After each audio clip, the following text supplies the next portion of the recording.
IB Nation, welcome back to another edition of the Irish Breakdown Podcast. It is Wednesday. Couple things. Why does Wednesday matter? Well, number one, it's Wednesday, August 24th, which means we are 10 days away from Notre Dame kicking off the college football season. We're 3 days away from the college football season starting overall. I am excited about that. I hope you guys are all excited about that.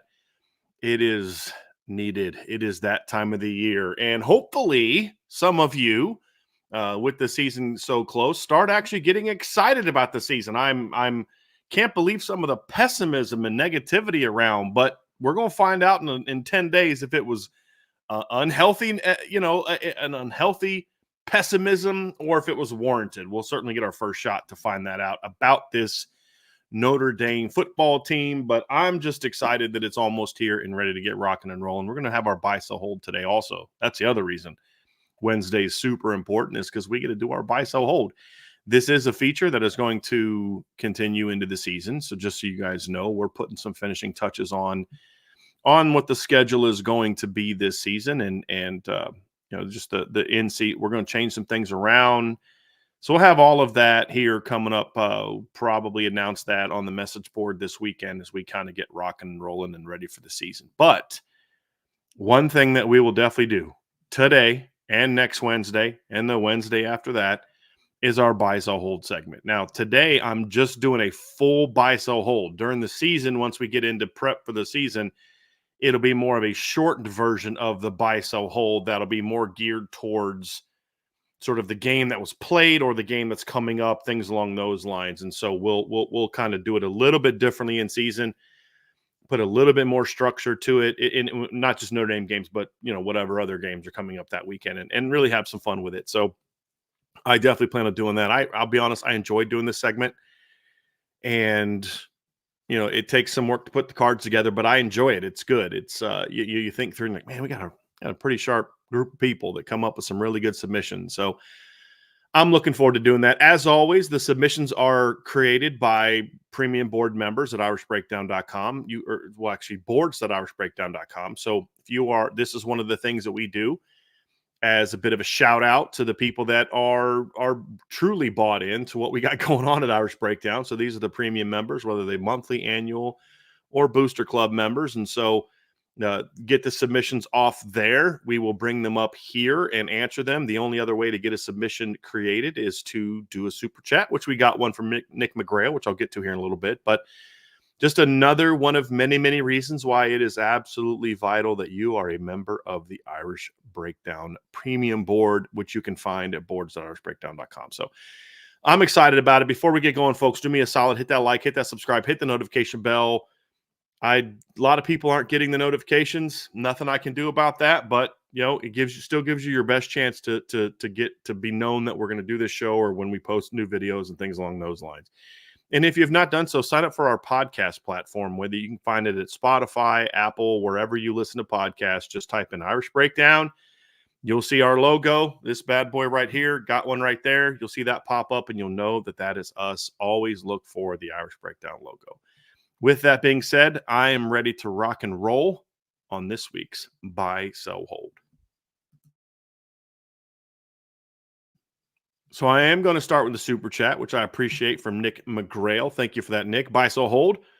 7 or more freshmen will play meaningful snaps this season, not including snaps in a blowout or on special teams. Why? I have to push back at least on one part of that. I'll answer your question as you presented it. But special team snaps are meaningful. I mean, they're very meaningful, especially if a guy is getting a number of them. So if a guy's like a starter on special teams and he's getting over 100 snaps in a season on special teams, I do believe that's meaningful. I think it's not only meaningful for that player and his development, I think it's also meaningful when it comes to winning football games. I absolutely think that it's important to winning football games. I mean, last year Drake Bowen was 6th on the team in special team snaps, and one of the 5 people ahead of him was the kicker, who was obviously on the field for PAT field goals and kickoffs. So I think that's meaningful contributions for him. And I think I'm looking here, the next highest freshman last season looks like Christian Gray at 67. So those were meaningful snaps for him. I absolutely think those are meaningful. But I'm going to answer your question in the way that it was intended. So let me think through this. Freshman, I think I hope that that CJ Carr doesn't play any meaningful snaps this year. That's my hope. If CJ Carr plays meaningful snaps this season, it means something went wrong and Riley Leonard is either not playing really well or he's injured significant, like bad injury, like he's going to be out for a long time, or Notre Dame season has just gone in the tank. So those are all 3 bad reasons why CJ Carr would play this season. My hope is that his debut as a starter comes next season. Either him or Kenny Minchie win that job next season. So Noah quarterback. I think at least one running back plays meaningful snaps. Let's just go 1 there. I think at least one of the freshman receivers will play meaningful snaps. We'll go 2 there. I do think we'll see at least one offensive lineman at some point in time emerge as a starter this season, whether that's in the opener against A&M or at some point down the road, whether it's Anthony Knapp winning the left tackle job for the opener or early on, whether it's Kirby Lambert forcing his way into the field, one of those 2 guys. So that's 3.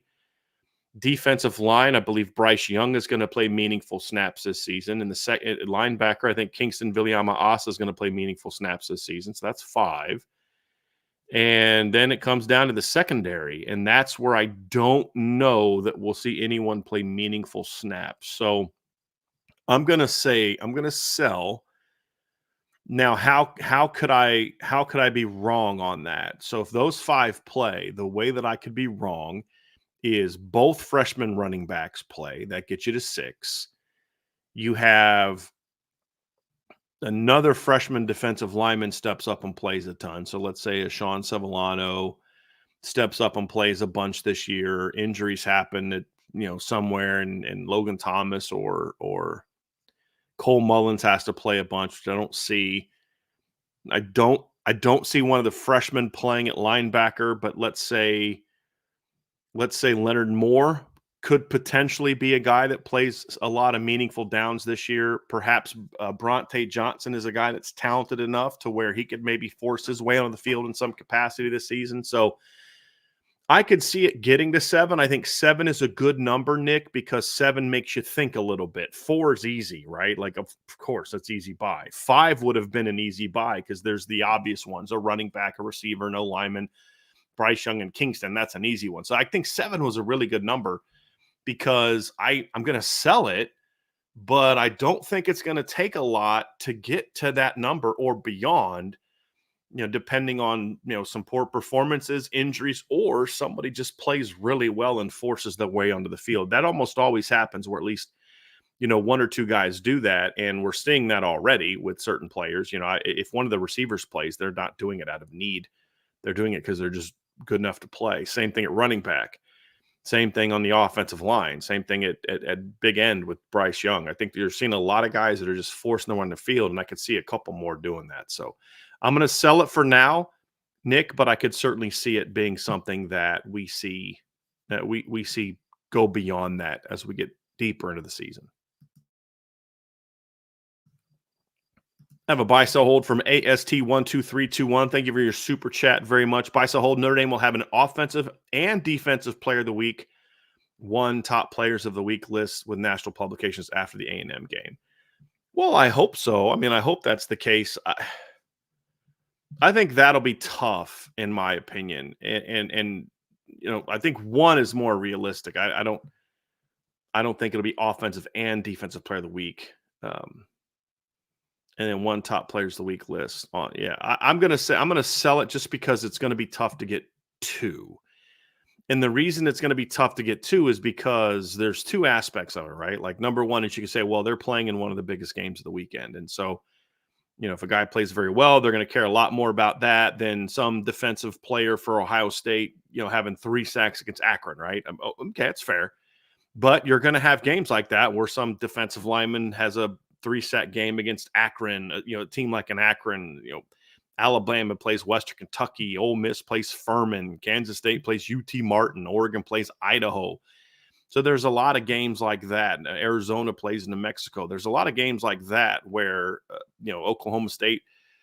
Actually, no, that's actually a tough one. The South Dakota State, that'll actually be a really good game. But Tennessee plays Chattanooga, Iowa plays Illinois State. So there's a lot of games like that you're just going to see somebody just have crazy numbers, which is going to let them win a.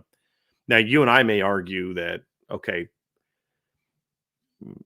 Boubacar Traore or Jordan Patelho having 1.5 sacks, including a clutch fourth quarter sack, could be a lot more impactful than somebody from Tennessee getting 3 sacks against Chattanooga. Agree, but that's not always how those things work, is it? Right. So, and then there's some other big games this weekend too. So it's not like Notre Dame is the only big spotlight game that weekend. You do have number 1 Georgia against number 14 Clemson. You do have number 8 Penn State at West Virginia, who's a borderline top 25 team. You do have number 19 Miami at Florida.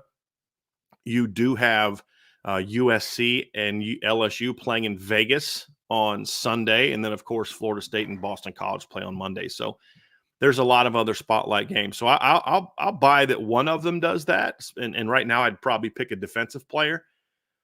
But I hope you're right. I hope you're right, because if you're right, then obviously we're all going to be in a very, very good mood on Monday. Or actually, it would be on Sunday upon further review. And then, of course, again on Monday for our Monday show. So, yeah, I dig that. I hope you're right, but I'm gonna sell it. And that is gonna do it for our super chats for Buy Sell Hold. Now it's time to get into the submissions that we got from our board members, our premium board members, which we appreciate greatly at boards.irishbreakdown.com. Let's kick things off with 3rd and 7 duo. Love that name, by the way. Buy, sell, hold. Marcus Freeman and staff will flip at least 2 recruits they missed on after ending the regular season undefeated. I'm going to sell that because I don't think that Notre Dame is, missed on. Okay, there's one. I could, I don't know. I'm going to sell that because I don't think that they missed on any quarterbacks. They landed the guy that they wanted. So if he flips, they're not going to flip Bryce Underwood. That's the only other guy that you could maybe consider that they went after that they could have missed on. And after that, I don't, maybe, then you have a receiver. I do think there's a couple receivers that they missed on that they're recruiting now. And I just don't know where else they really care to add anyone in the 25 class. I think the focus now for Notre Dame is on 26. They're trying to get 2 more linebackers. One is the minimum requirement. You got to get one of Nathaniel Boateng. They'd like to have 2 at that point in time.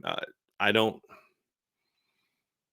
whether they get 2 or not, got to have one. If they get one, they're not going to try to flip anybody else. Their secondary is set. Their defensive line is set in their eyes. They have 5 defensive line commits. I think they're good at running back. They're set at running back for now. Tight end, they're good. Offensive line, they're good. So I don't see anything. Somebody asked if they wanted George McIntyre. They recruited George McIntyre, but it wasn't that they wanted him over Deuce Knight, and that's what led to that. And I believe also that George McIntyre committed after Deuce Knight committed to Notre Dame. So I could be incorrect on that, but I thought that was the timing. I'm going to go look here real quick. So just give me a sec. Going to see when George committed. So I wouldn't constitute that as missing. I think the only guy that they would have definitely taken over Deuce Knight would be Bryce Underwood. That's the only guy that they definitely wanted and would have taken over him. So I'm going to sell that. Because I just don't think there's a lot of numbers and needs in that class. I think they're focusing on 2026 right now. Second one from 3rd and 7 duo. Notre Dame will have 6 end-of-season All-Americans, first, second, and freshman. That's an easy one for me. I'm buying that. I mean, you had Audric last year. You had Joe Walt last year. You had Howard Cross last year. You had Xavier Watts last year. So you had 4, and then you didn't really have a lot of freshmen playing. And I think this team is going to have more All-Americans because I think they're going to be a better team. So, I don't know who the All-Americans are going to be on offense, but I think one person will emerge, whether it's Mitchell Levens or Riley Leonard or one of the wide receivers or Jeremiah Love, Jadarian Price, somebody along those lines. They'll have one guy on offense that will be that'll be first or second team, and then I think that you'll have a freshman All-American potentially from the offense as well. Defensively, you've got Howard Cross as a candidate, Jack Kaiser will be a candidate, Benjamin Morrison will be a candidate, Xavier Watts will be a candidate, plus any potential breakout players. And then, of course, you have guys like Kingston Viliama-Asa and Bryce Young, who potentially could have breakouts to become freshman All-American type of players. And then, maybe a Leonard Moore steps in if there's an injury somewhere. So there's a lot of potential options there. And I was getting ready to say this too, and Andrew Gilmore said it as well in the chat. I think they were going to have special teams opportunities for All-Americans this year too, not just kick returner, because they do have a returning All-American. Jaden Harrison was a first-team All-American last year as a kick returner of, I think, two of the five major outlets. And then, maybe Mitch Jeter's over. I mean, if Mitch Jeter's over 90% again this year, like he has been in the past, if he gets enough opportunities, he's going to be an All-American because he's kicking at Notre Dame now, or at least have a chance for it. If the punter, James Rendell, is as good as we hoped that he would be yesterday, so we'll kind of see how that pans out. But I think 6 is, when you include freshmen, is a pretty easy one for me. I buy it. Well, the point I was going to make is there's a lot more preseason in there, so I would say that that usually helps your cause a little bit. That definitely helps your cause. Someone in the chat asked, I haven't read or seen much on Jadarian Price. We'll talk about him in the show. I really don't know. I really don't know what to say to questions like that, because I feel like we talk about Jadarian all the time. And maybe you should jump on the message board too, because he definitely gets talked a lot about on that as well. But I don't know what to tell you. We've talked a lot about him. I literally wrote an article. We talked yesterday about a golden age at running back, and Jadarian was part of that conversation. Yeah, I wrote an article recently about how dynamic the backfield is, and Jadarian was probably. I don't know what else I can do for that. So just stay locked into irishbreakdown.com and sign up for the message board at boards.irishbreakdown.com and watch more shows, because I definitely think that's something that we've talked quite a bit about all summer. I think Jadarian's a very talented player, and we fully expect him to be and especially in the buy so hold. I mean, you guys have been asking about Jadarian all off season, so yeah, certainly a guy that we've talked quite a bit about. Coach Bent 574 has got a couple submissions. First one is Notre Dame will have, buy so hold, Notre Dame will have at least 2 players with more than 700 yards from scrimmage. That's a very easy buy for me. I mean, because that's rushing and receiving, right? And I think they'll have 2 running backs over 700 yards from scrimmage. Like, I think that's a pretty easy one, because that's offense and defense. So I'll buy that. Now, obviously, you could say, well, it wasn't easy last year because only had 1 last year. I think that's very fair, but last year was a bit of an anomaly, in my opinion. I think they'll definitely have that, because you had 2 running backs over 800 yards. You had 2 running backs over 1,000 yards each in 2022. And so I think it's didn't Michael Mayer also go over 700 yards in 2022? Let me go look at that. I thought he did, but for some reason he went over 800 yards that season. So and then Chris Tyree had in 2022 had 444 yards of offense, and then if you throw in kick returns, had over 800. But when you say yards from scrimmage, that's more rushing and receiving. So yeah, I'm going to definitely buy that one, Coach. I think you're definitely going to see at least 2 guys. I'd be shocked if it's not at least 3. I think we'll see at least 1 receiver be over 700. I think we'll see both running backs go over 700 yards from scrimmage as well. Speaking of Jadarian Price, I think it'll be Jeremiah Love and Jadarian Price. So, and yes, I do. The offensive line, quote unquote, concerns do not stop that from happening. I mean, guys, Notre Dame did not exactly have a lights out offensive line last year, and they did not have a lights out offensive line in 2022, and they did not have they had a terrible offensive line in 2021 and had a running back rush for 1,000 yards. So, yeah, I don't they had 2 receivers go over 800 yards. So, there's no way, in my opinion, this line is gonna be as bad as 2021 for 2 reasons. 1, well, 3 reasons, really. 1, you have a more experienced offensive coordinator who will be able to better handle having that young line. Coach Reese was in year, what, 2 of being an OC? That's a lot to ask of him to have to manipulate a poor offensive line. Joe Rudolph is a better offensive line coach than Jeff Quinn was. And number 3, this group is more talented. It just is. I mean, look, Zeke Correll started on that line in 2021 at guard.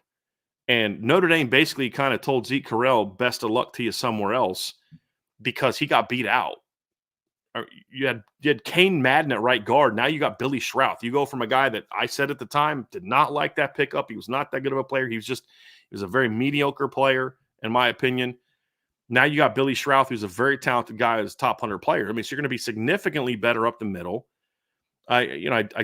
Josh Lugg had more talent than, more experience than Emil Wagner. I wouldn't argue that he has more talent. So no, and yet again, they still have 3 guys with over 700 yards from scrimmage, 2 receivers. Well, a receiver, a tight end, and a running back rush for over 1,000 yards. So yes, like I think we've gone from like 0 to 1,000 with this offensive line discussion. It is a concern. It is an area that could potentially be say, hey, look, they're going to struggle to compete for a championship with this offensive line. But guys, they're not going to go out there and be a 6-6 football team because of this offensive line. Like I think some of you have convinced yourselves. That's not the reality. It may not be enough to make a run, but it's going to be enough to be a 9 or 10 win team. And if you're a 9 or 10 win team, if they play as bad as the 2021 offensive line was, guys, they went 11-1. And this is a more talented football team than that team was. So I just think yes, it's okay to be concerned about it and to talk about it and to say this could be a problem, but let's not act like this is something that's going to just destroy the season and they're going to be 8-4, 7-5, 6-6 because of it. So there's a level of concern that we should all have, but I think we've turned the heat up way too high on what that concern is going to be. And I just, if Notre Dame started 5 offensive linemen, 5 freshmen and a redshirt freshman on the offensive line, that's still going to be good enough to beat 6 teams on their opponent, on their schedule. Just because the talent is just too good. It's not ideal. They're not going to be a very good team, but they're going to at least beat 6 teams on their schedule. That's not what's going on here. They're starting, as my expectation, to have at least 3 juniors starting on this offensive line and maybe a 4th guy that'll be older than that. So it's okay to have the concern, but I just think we've taken it too far. Second part of Coach Ben's spice will hold. Notre Dame will have at least 4 players with 500-plus yards from scrimmage. Again, I'm going to buy that, Coach, and I think that one is I'll say this, Coach. I think the first one I'm a little bit more bullish on, like definitely think that's going to be the case. Definitely will have 2. You at least have 1 running back and 1 pass catcher at the very least. If not at the very least, you could say they're going to have 2 700s on in the backfield, but at least 1 pass catcher, 1 rusher. 500, that gets a little bit dicier because you say one guy breaks out, has a great year, another guy breaks out, has a great year, and then you've got that third guy that gets you to 3. But because those couple guys dominate the snaps, because they break out and have All-American seasons, maybe you don't get to 5. But I'm going to buy that. I definitely think I believe they're going to get there. But I think that one could be a little bit more dicey than maybe the other one. And here's the interesting part to this conversation too, Coach. You got to think about the quarterback in this conversation as well, because you didn't say running backs, receivers. You just said players, which means Riley Leonard. Now, I don't count passing yards as scrimmage yards because that's cheating. But rushing yards, I do. And Riley Leonard in 2022 rushed for 699 yards. Last year, prior to his injury against Notre Dame, he was on pace for over 800 yards. Now, he didn't run at all after he got hurt. But when you look at what his numbers were last year, I mean, he ran for 352 last year and only played 7 games. But he had 13 yards and 13 yards in the 2 games that he played in after he got hurt. That's it. He ran for 98 against Clemson, 97 against Northwestern, both bowl teams, and 88 against Notre Dame. And he only ran for 30 against UConn because they beat UConn 41-7. But when you throw Riley Leonard into the conversation, actually, Coach, I'm going to say I didn't even think about this. That's a much easier buy for me. The second one, 500. So if you're going to go Riley Leonard as a runner only, you'll have at least two backs. You'll have at least two guys that will have over 500 yards on the ground. It'll either be the two running backs and Riley doesn't run as much, or one back gets a lot and then Riley runs more and goes over 500. Plus, you'll have, I think, two pass catchers. Because I think you would have had over two pass catchers last year if Mitchell Evans doesn't get hurt. If Mitchell Evans doesn't get hurt last year, then Notre Dame has one guy that's over 500 last year. And now you, and I believe, let me see here. Let me just go look at something real quick. I want to look at total beat. So that would be, let's see here. It's not total offense because that is all right. So let's go. So last year, Audric had over 500. Jeremiah Love was at 462. He was close to it. You had, let's see here, where was you had Chris Tyree was at 483. He probably goes over 500 if he plays in the bowl game. And then you would have had Mitchell Evans over 500. So, yeah, I mean, and then you had a bunch of guys over 400. So, Jordan Faison was at 344. Jaden Thomas is at 320, and he only played 11 games. Jordan Faison was at 344. He only played 7 games. Mitchell Evans was at 424. He played only 8 games. So, yeah, you know what? As I think more about it, I think that's a lot easier to accomplish than I thought maybe early on, and especially when you throw in Riley Leonard as a runner. So, yeah, I'm going to buy that one. I had to kind of talk myself around a lot on that one and trying to be a little bit reserved because I'm not trying to be like super. They're going to blow everyone out by 50 this year, which is usually how I get this time of year. But now that I talk through it, I think that's a pretty easy buy for me.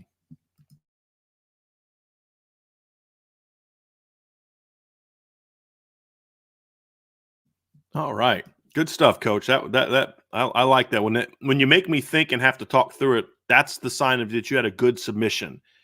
And same thing with like Nick McGrail's submission, because you kind of have to think like, it could be this. I like the ones that aren't easy. Like, oh, they're gonna have two guys over 500 yards. Like that would have been easy. You had the two at 700. Okay, that's a little bit more challenging because they didn't have that last year. So I like those. Those are fun to do. Let's get to Rocket for Heisman. If Anthony Knapp buys a hold.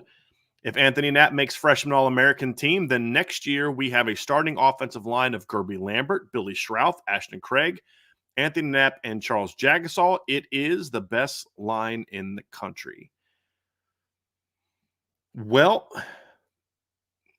I'm going to have to sell that because I don't know that that's going to be the starting offensive line. It could be. And DJ said to hold it, and I'm kind of leaning towards that as well. I'm going to sell it because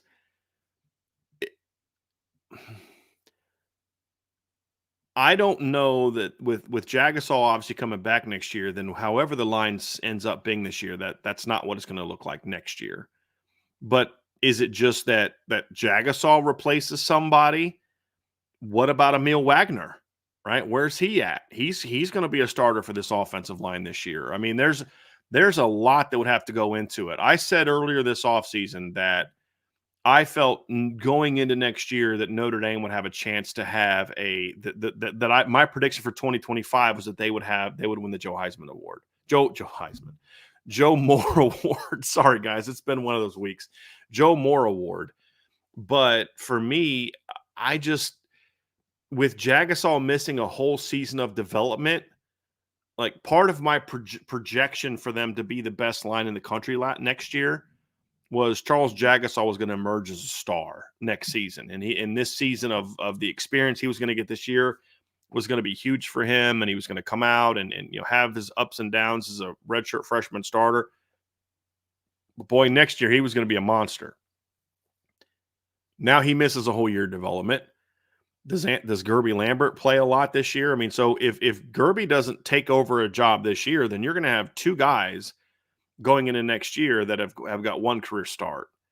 And so it's just that's asking a lot because of the lack of development that Charles Jagasaw is getting.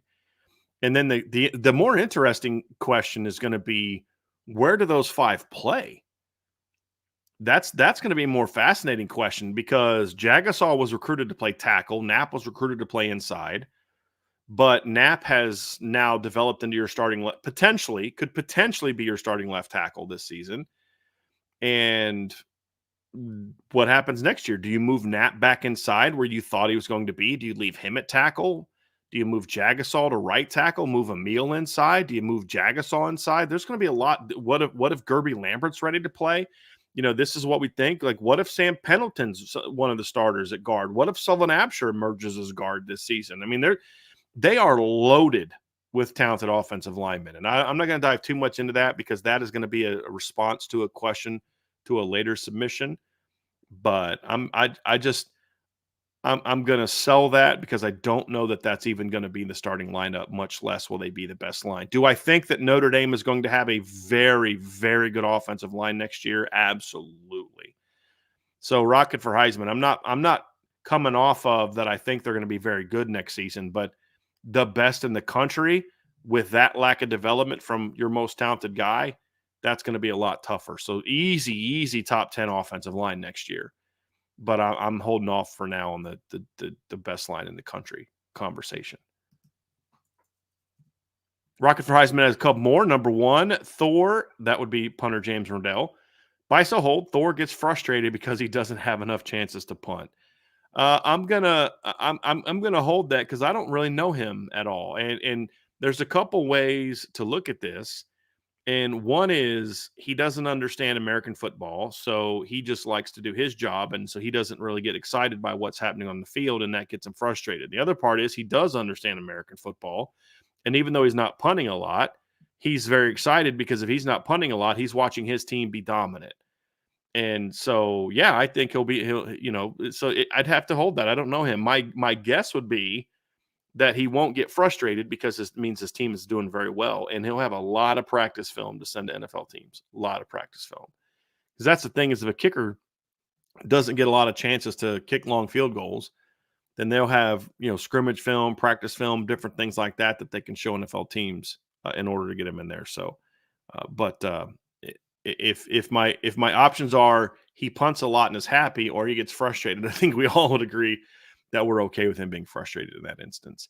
Next one, by so hold, Notre Dame has 3 or more players with 8+ receiving touchdowns. I'm going to sell that because just 8 each for 3 guys is 24 just with 3 guys. That's a little tough to do. The second part of that, it goes back to what I've said a lot this offseason about the pass catchers. I think we're going to see the ball get spread around a lot. You're going to have at least one tight end catch a lot of balls, if not 2. You're going to see 5-6 receivers catch passes this year at least. And then you have a couple running backs that are going to be legitimate weapons coming out of the backfield. So I just think it's going to be a situation where the ball just gets spread around a lot more. There's another very interesting submission kind of like this that looks at it from a different point of view. And it also, I think, is going to be tough to do. But they're both very interesting questions.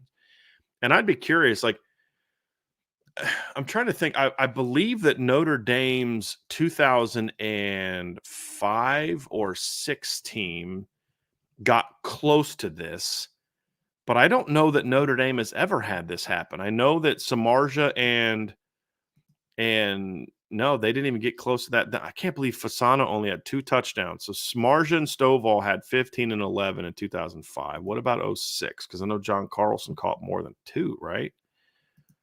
All right. So then in 2006, you had 15 and 12 from Raymond, and Carlson only caught 4. So, I mean, if that group's not going to get it, and then let's see, 09, you had Floyd and Rudolph. You had Golden Tate caught 15, Michael Floyd caught 9, and your next highest was Kyle Rudolph with 3. So that's going to be really tough to do. Really tough to do. So I'm going to sell that. I'll say this: if 3 or more guys have 8+ receiving touchdowns this year, Notre Dame will not lose to anyone. Like they won't lose to anyone. So I don't see that happening. Not at Notre Dame. They're a different. I mean, I know that's happened at other teams. I believe Oklahoma's had that happen in recent seasons. I could certainly see that next year. So, Yeah. Now, DJ, LSU did not have 3 last year. The question was 3 receiving touchdowns, and they were close. Kyron Lacy had 7, but Jaden Daniels didn't have receiving touchdowns, so just 2 receivers. But I'd be willing to bet you that you could find some air raid teams that did that, but I don't think you're going to see that a whole lot from an offense like Notre Dame, unless they're just destroying people. I mean, absolutely destroying people. And I hope that's the case. I would love for that to be the case, but I'm going to have to sell that one.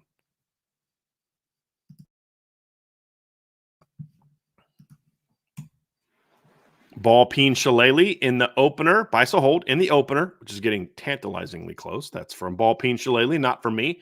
The oft unmentioned special teams plays a sizable role in defeating Texas A&M, providing an 8.5-point swing. Well, Vince is going to be very upset that you say we don't mention special teams very much, but you are correct. I don't talk about special teams a whole lot. I mean, look, I'll say this. I don't know if that's going to be the case or not. I mean, buy or sell, hold, sell. I'm going to hold it because I don't know enough about Notre Dame special teams. And we have seen very, very little of them actually kicking and covering and punting. I mean, we've seen them punt, but not with an app like an actual, situational type of punting. So I don't know enough about it to be able to buy or sell it. So I'm going to hold it. But I will say this, those are a lot of times how games like this can be really turned around. What would make an 8.5-point swing? I mean, you block a punt and it results in a score. You return a kick. I mean, I think back to the Clemson game in 2020, right? It was the defense, not the special teams. But like your defense set up 10 points for you. Jeremiah recovers the fumble and he recovers the fumble, rips the ball out of Trevor Etienne's hands and runs it back for a touchdown. It's Travis. I get the two brothers, like their names are too close. I'm sorry. It's Travis was the one at Clemson, and Trevor is the one currently at Georgia. So Travis Etienne, he returns it for a touchdown. And then later he, on third down, gets beat on a slant route, comes from behind, knocks the ball out of the receiver's hands. They recover it.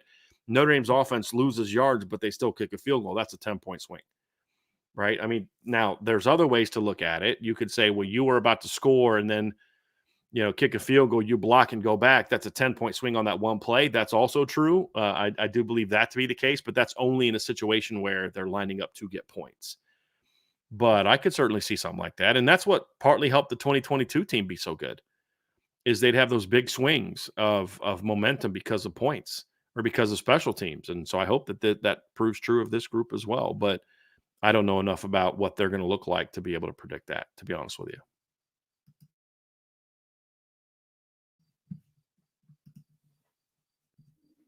Couple more from Ball Peen Shillelagh. Bice hold. Contrary to some expectations, Notre Dame's offense breaks through later in the opener, and the team is able to put a total of 28-plus points on Texas A&M.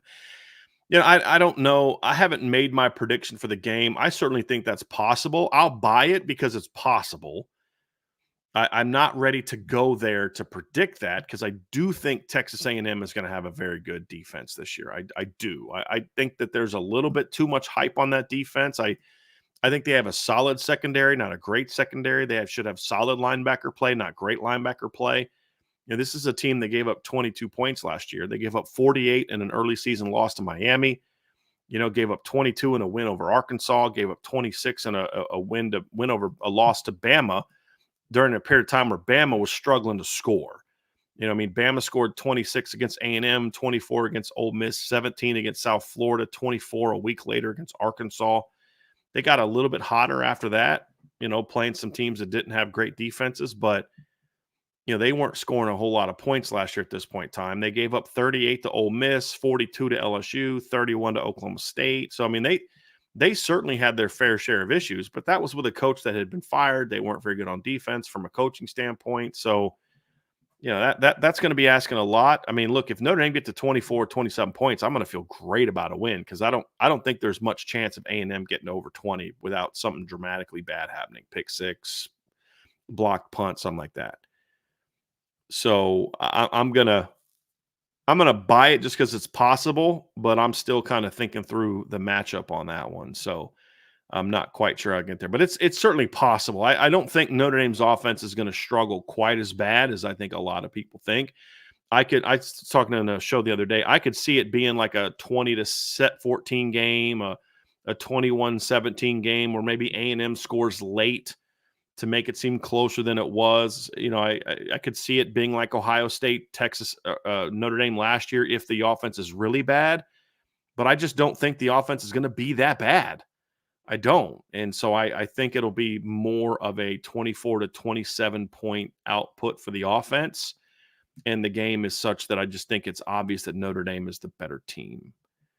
That's kind of where I'm at. Second one, the game ball. The game ball after Notre Dame's spectacular win against Texas A&M goes to a defensive player. Well, I'll say this. If Notre Dame scores over 28 points against Texas A&M, and your initial buy so hold was the offense breaks through later in the game and they're able to put up 28 plus points on A&M. If that happens, the game ball is going to go to an offensive player because like you expect your defense to dominate Texas A&M. You don't expect your offense to dominate Texas A&M. So if they do, and they do break out in the second half, then I think the game ball goes to an offensive player. So I'm going to sell that. So I'm buying the first one, but if I'm going to buy the first one, I got to sell the second one, in my opinion.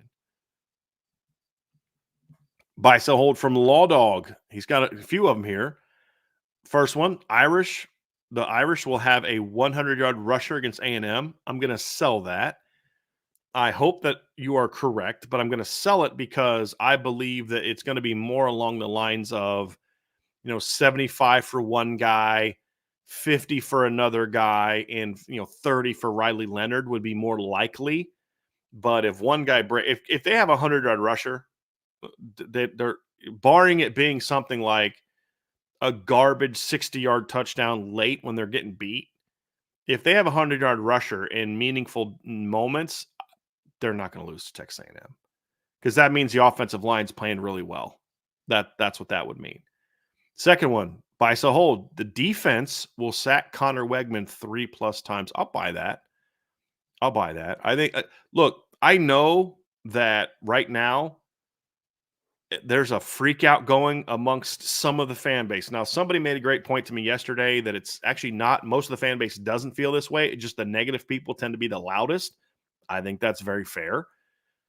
But there's this freak out moment going on where all anyone wants to talk about is the Notre Dame offense against the Texas A&M defense, as if Notre Dame and Texas A&M are playing in a jersey scrimmage where only one side of the ball is really on the field. That's not the case. Notre Dame's defense is going to play too. Yes, it was. I think it was you, D. Troll Hunter. It was you. But Texas A&M ranked 89th in the nation last year in sacks allowed per game.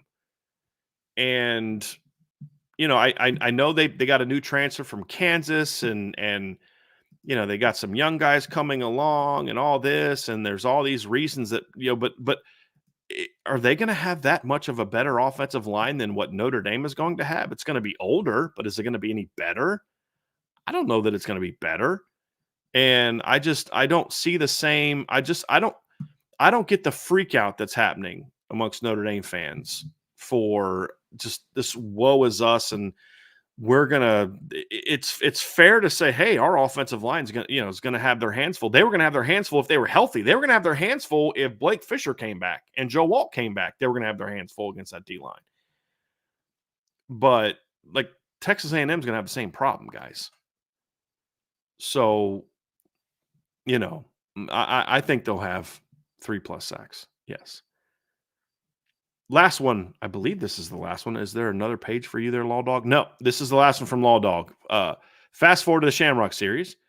Refs will require Notre Dame to change jerseys because they can't read the numbers on the back. I don't think that'll be an issue. I didn't notice that the numbers were like, I think the only time I've ever heard of that happening, and somebody I think mentioned this in the chat, is there was if they're like numbers are the same, like listen, I'll put it to you this way.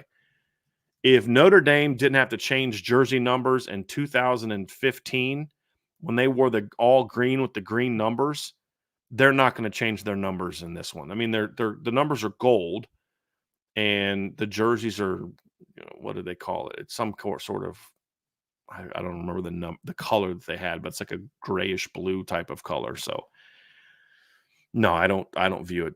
That won't be a problem. So I'm selling that one. All right. Hey, I want to bring this up because this is very big. Zach Martin yesterday says, I want to give a super chat. I want to give Brian some love for not calling Trevor Ryan, Brian, Jesse, Sean, or Sean once yesterday. Huge hugs, fam. You know what, man? I was actually thinking about that after the show, Zach. It's funny you say that because I actually almost a couple times called him Ryan, but I caught myself because I was trying to be very conscious of that yesterday. So I'm glad that you noticed. I appreciate that. And I'm glad that me being a good boy and not calling him Ryan earned me some money. So I appreciate that very much, Zach. And I thank you for noticing that. But yeah, I really appreciate that, man, very much. And I was a little proud of myself for not getting that one wrong. So or not get so thank you for that. I'm glad you noticed. I really appreciate that. Got a buy sell hold from KJ Ferguso. I think that might meant Ferguson. I'm not sure. Buy sell hold. Notre Dame's offensive line is going to hold up surprisingly well against A&M. Not perfect, but perfectly serviceable after all the hand wringing and help Notre Dame's offense reach roughly 200 rushing yards and 200 passing yards.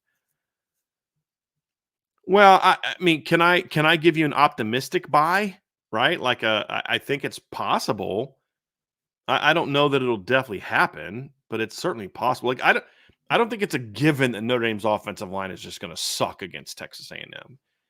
And do I expect A&M to be tough to handle? Yeah. Do I think it's possible? Sure. Do I think no matter what, A&M's defensive line is going to make some plays? Of course. And you know what? I'm kind of getting the impression from you, KJ, that you're saying the same thing. Like they're not going to be perfect, but they're going to hold up. Yeah, you give up a sack here and a tackle for loss there, but overall you hold up and open up some big run lanes and give Riley Leonard some time and things along those lines. So it's possible.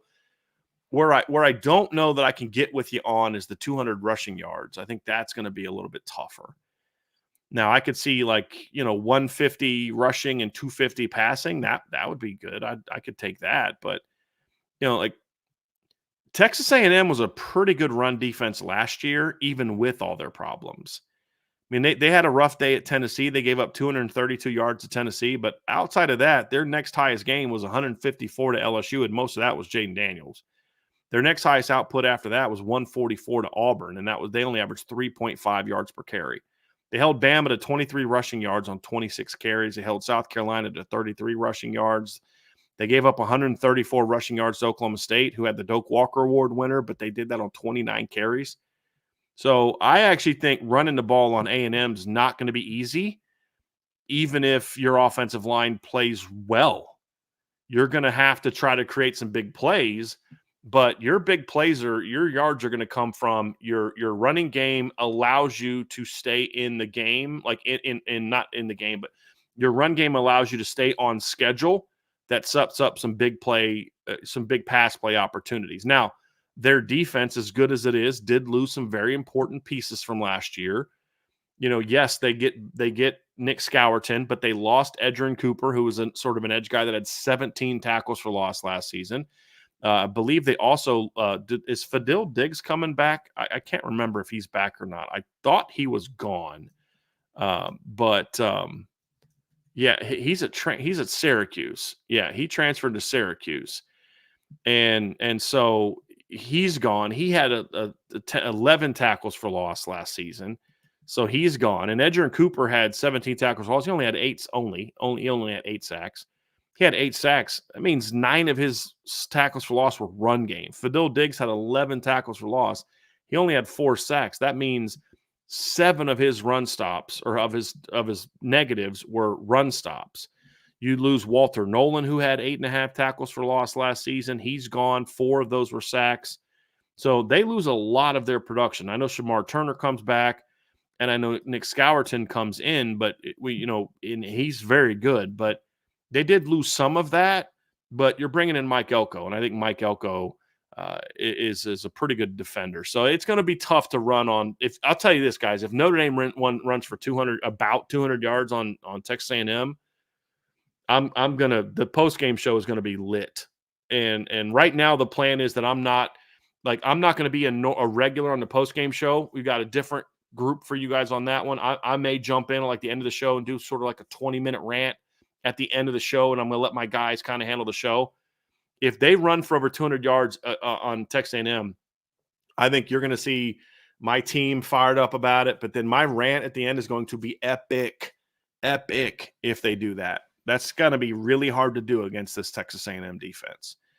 So, and that was even true last year. So I'm just not sure if they're going to go there. Now, somebody said Jay Bateman, and I get that. And Jay Bateman's not a very good football coach. And that Florida defense gave up $150 last year, and then he struggled to stop the run in North Carolina. I get all of that stuff. I do. He's not a very good defensive coordinator. I get it. But I just have a hard time believing that Mike Elko is just going to completely hand the defense over to Jay Bateman. I have a hard time with that. I respect Mike Elko a ton. He's one of my favorite coaches in the business. I just have a hard time believing that he's going to look at Jay Bateman and be like, yeah, I'm giving complete control of this defense over to him. I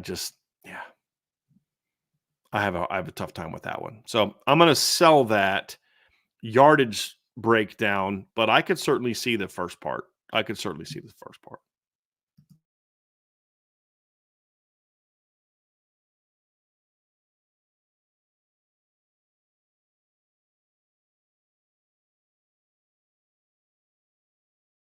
Another one from KJ Fergo. So, by so hold, Texas A&M will score first, sparking "here we go again" dread in Notre Dame fans before the Irish eventually gain control and win by 10. Okay, so I just find this hilarious because you and I both know that if Texas A&M scores first on Notre Dame, the message board and Twitter and all of the different things are going to be insanely negative. And it'll take Notre Dame scoring the next 4 touchdowns to finally turn that around. You are absolutely correct. So I'm buying this just because I love the comment about that. Yes, the live chat during the A&M game is going to be nuts if Notre Dame trails at any point in time. It's just it always is. There's always these dramatic overreactions and give up a first down, bench everyone. It's just it's funny, but it's emotion, and we all say things when we're emotional that we probably aren't. Wouldn't we would say if we were having a more rational conversation. So yeah, I'm gonna buy that one. Absolutely buy that one. And I do like the idea of Notre Dame winning by 10 plus. It's possible. I haven't made a prediction for the game yet, but it's certainly possible. I'm going to go through and watch a little bit more A&M film just before I do that again, because it's been a few weeks since I've done that. Irish fan mini by so hold the Coach Marcus Freeman. I like this. Coach Marcus Freeman is ticked off attitude from the last few games of 23. The Coach Marcus Freeman is ticked off attitude from the last few games of 2023 carries over to the start of 2024 in the Irish roll. I hope so. I really hope so, because that was a salty football team that went out and blasted people. So I hope that is the case. I hope this Notre Dame team thinks that they're just being disrespected. I wish that they would be on our message board and clip every negative thing about how bad they're going to get beat by A&M or how they can't block this or stop that, and every negative article about this. Even though most of the talk about Notre Dame has been very filled with praise nationally, I would ignore all that and clip only the things that are said negatively, because I want this team really ticked off. I do. I think they play better when they're ticked. I think they play better when they feel like they're being disrespected, and it just, I don't know why that's been the case, but it's just been the case for a while. Notre Dame teams that get disrespected tend to be better. Just because they get that really angry chip on your shoulder attitude that makes them tough to beat. It does. Second part, by so hold the message board post on the full Deuce Knight story once the flip happens will exceed 1,500 words. I probably, since I'm in control of that one, I don't know how I'm back and forth on what I'm going to say there. I'll probably be less than 1,500 words just because I'm so over this whole situation, but it'll probably be less. That's That's probably where I'll be. Probably less. So I'll sell that one. But again, once I start writing it, I might get really annoyed and put more into it. But right now, I'm gonna go with a little less on that one. I'm gonna sell that one.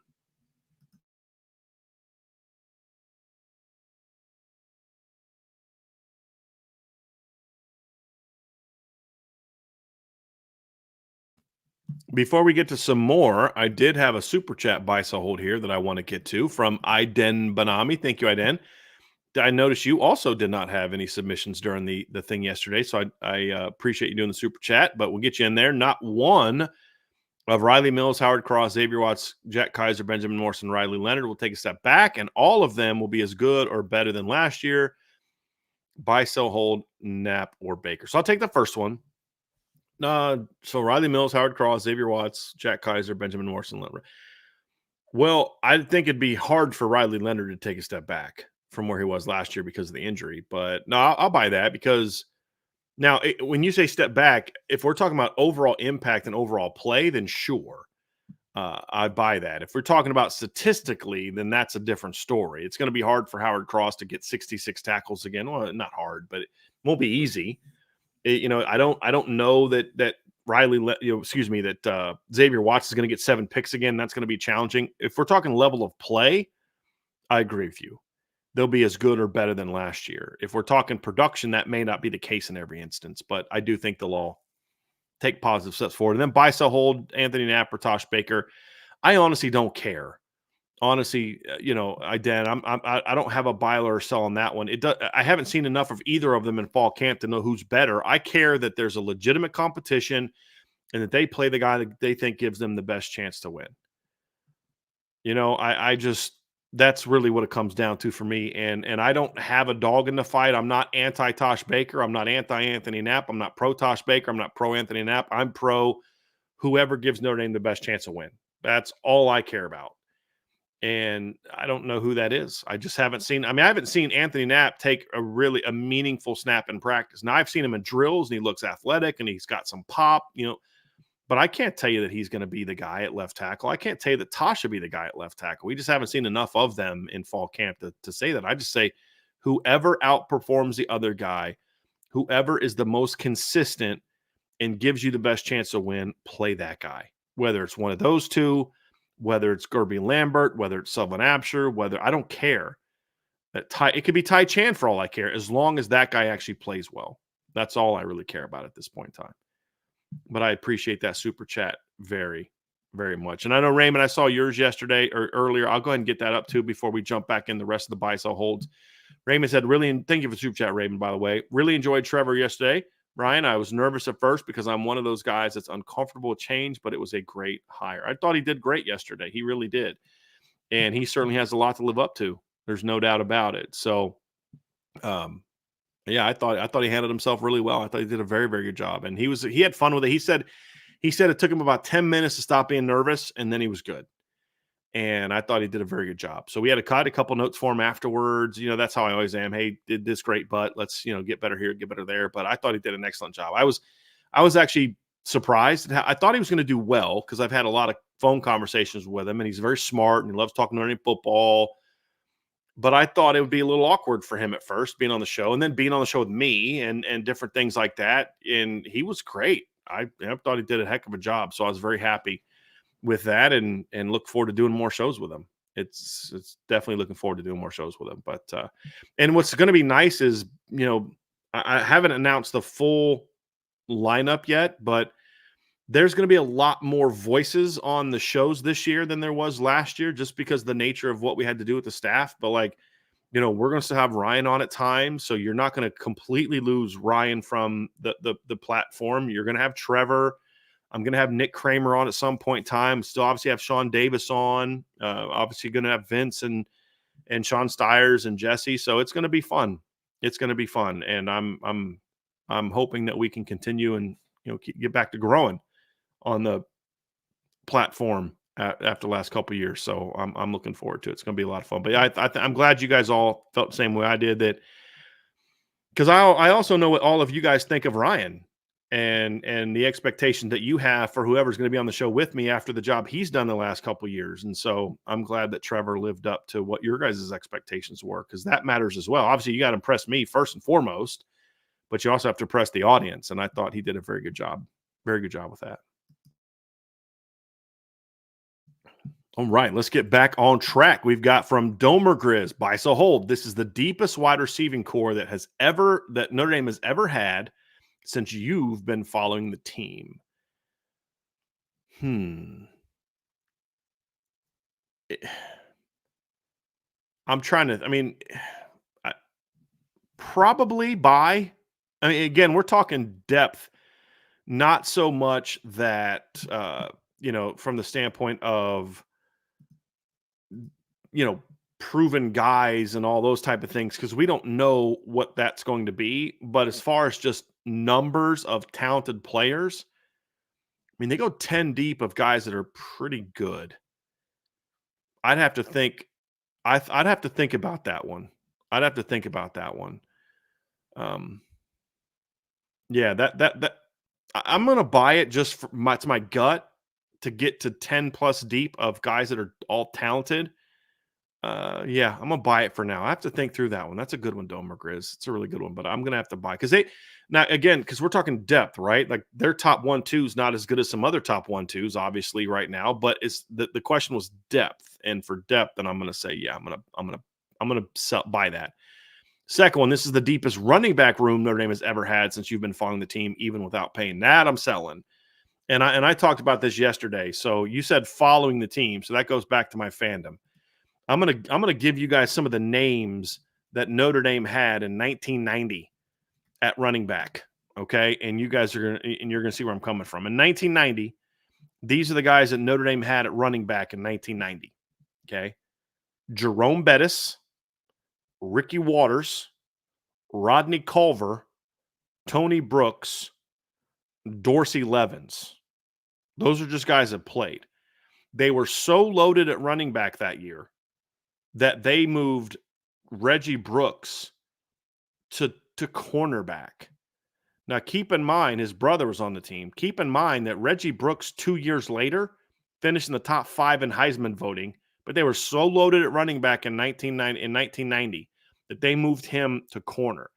Also on that team, you had Rocket Ismail, who was a receiver, but Rocket carried the ball 67 times for 537 yards and 3 touchdowns. It's funny, there was some USC fan the other day who had a response to me about, like, well, it was something about who did it better than Reggie Bush. And, I'm a Notre Dame fan. Of course, I remember some brilliance from Rocket Ismail, and I've said a million times, if Rocket Ismail played in a modern offense, he would have been a Barry Sanders-esque type of player, in my opinion. It would have been insane production.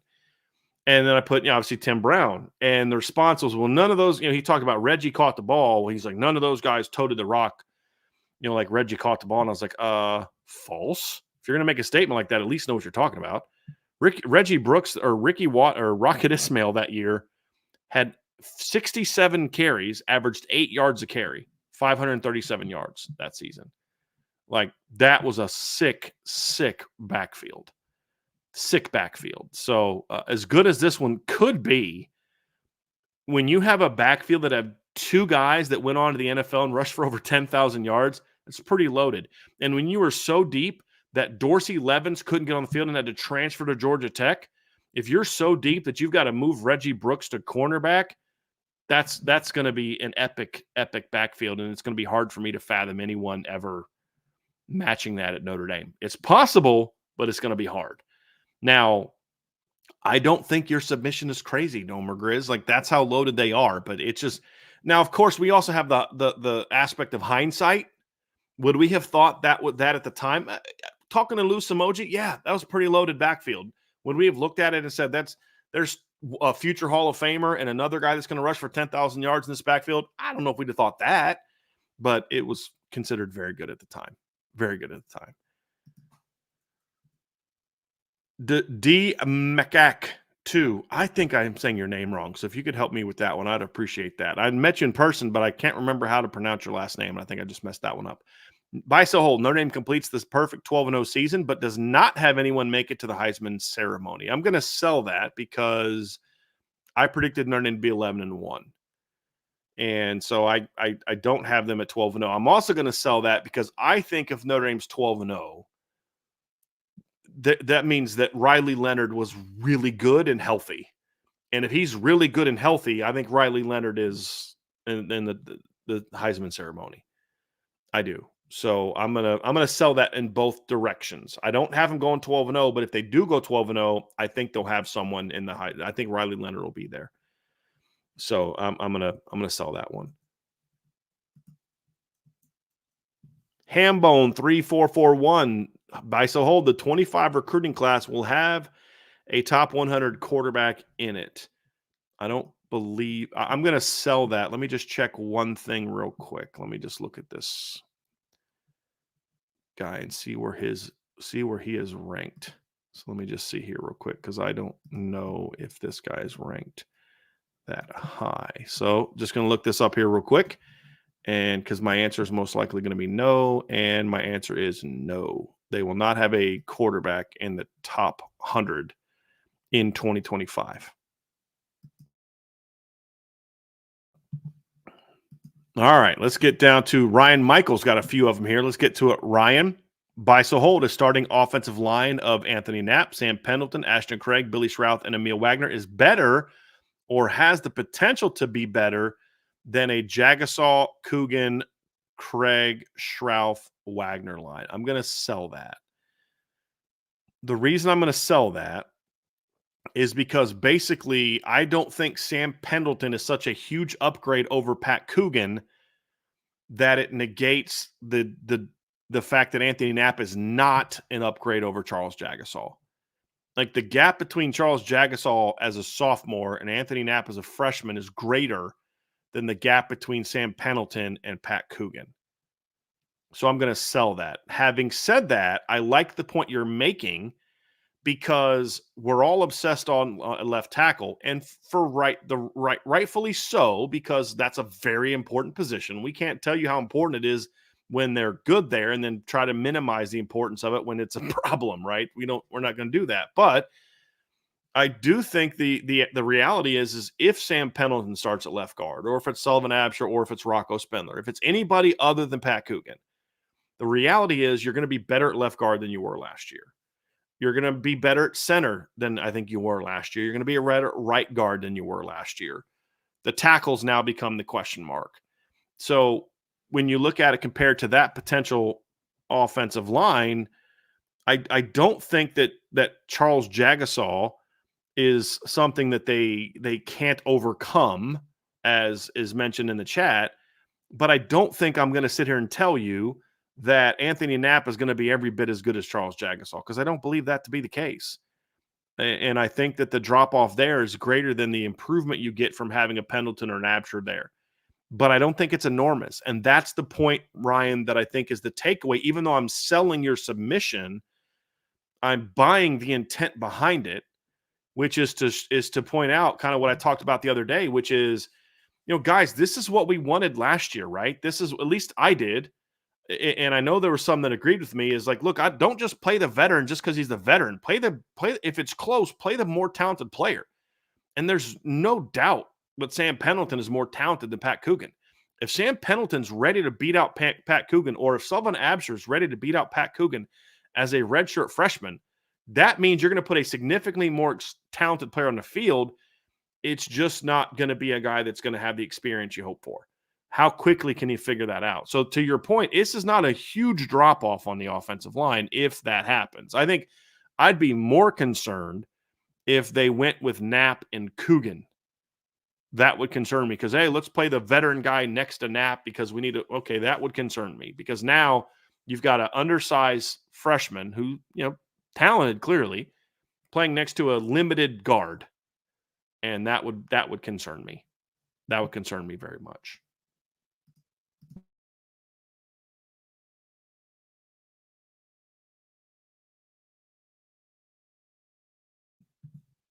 All right, got another one from Ryan.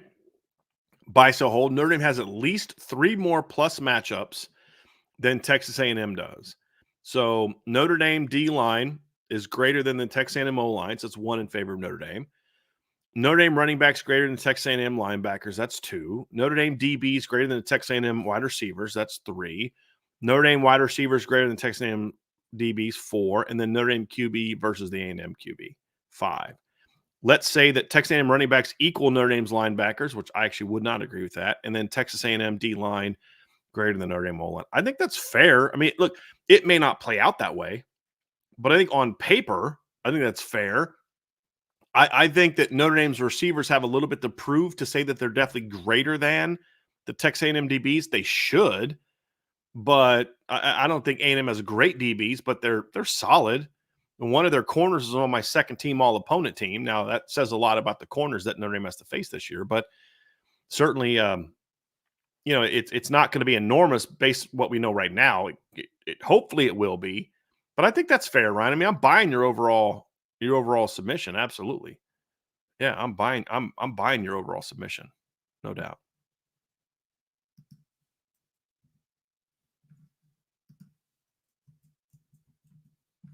Give me a second.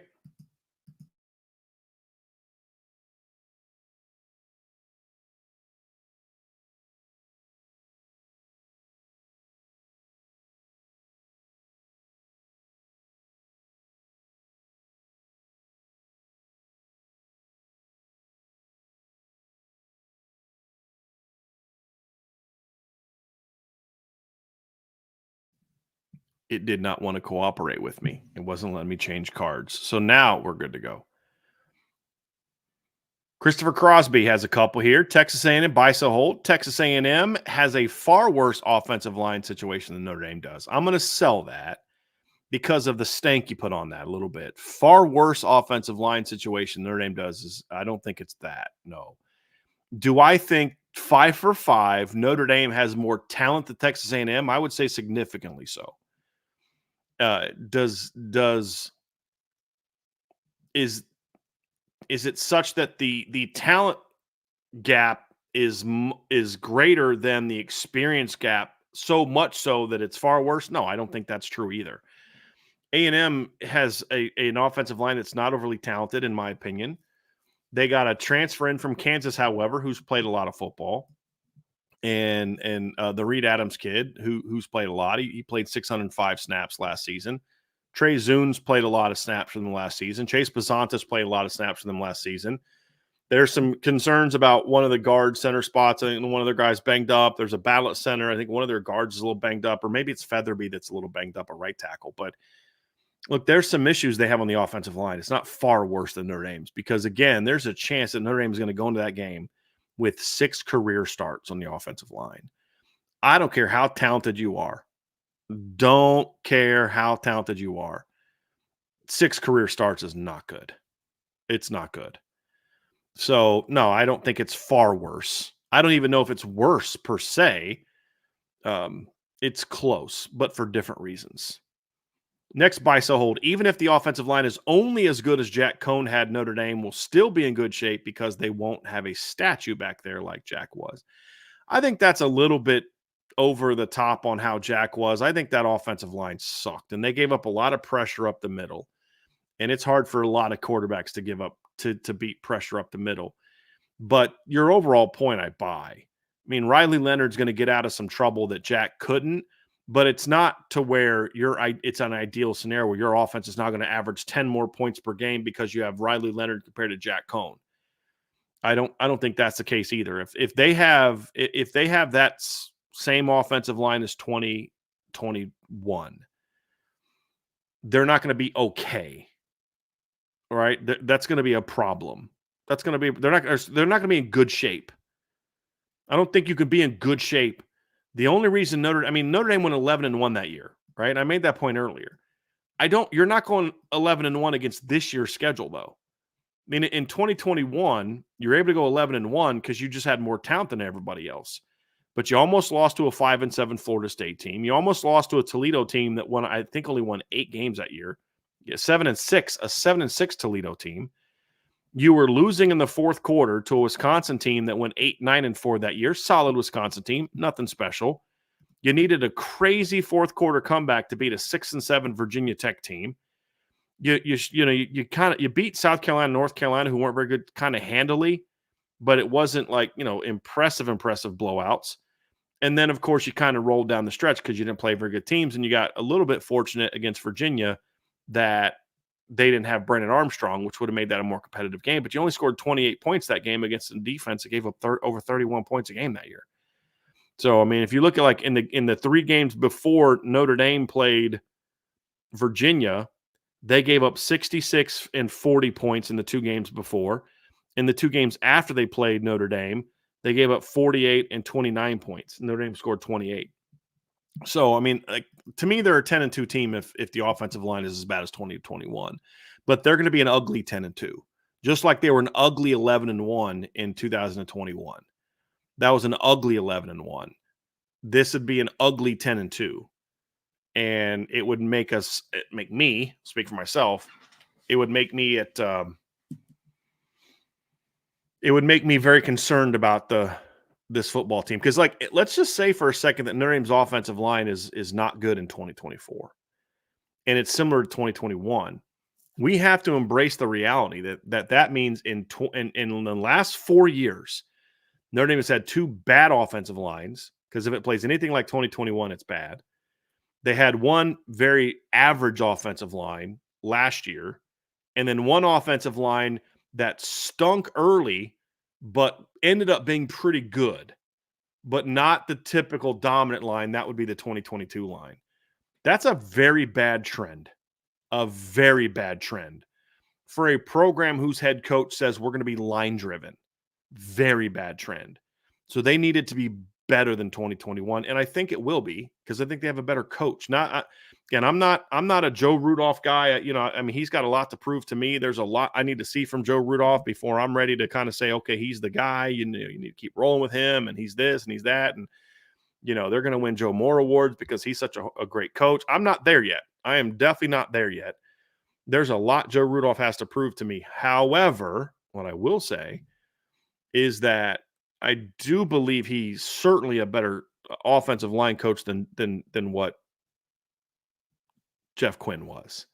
And I'm saying that comfortably at this point in time. But I can't be like they're going to be in good shape. No. Now, the counter is they have a lot of talent. You talk about Riley Leonard. There's a lot of reasons to say that they'll but that's why they'll still be an ugly 10-2, just like they were an ugly 11-1 in 2021. They'll be an ugly 10-2. Maybe they go 11-1 again, but it'll be an ugly 11-1. And but you don't want to win that way. You really don't.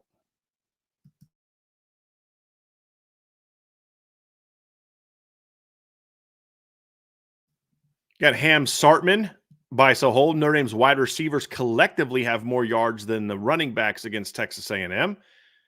Yeah, I mean, that definitely buy that one. That's a pretty easy one. I think they're going to pass for more yards than they run for, and I think that the running backs are going to get some pass game yards for sure, but I don't know that it'll be enough to surpass the wide receivers.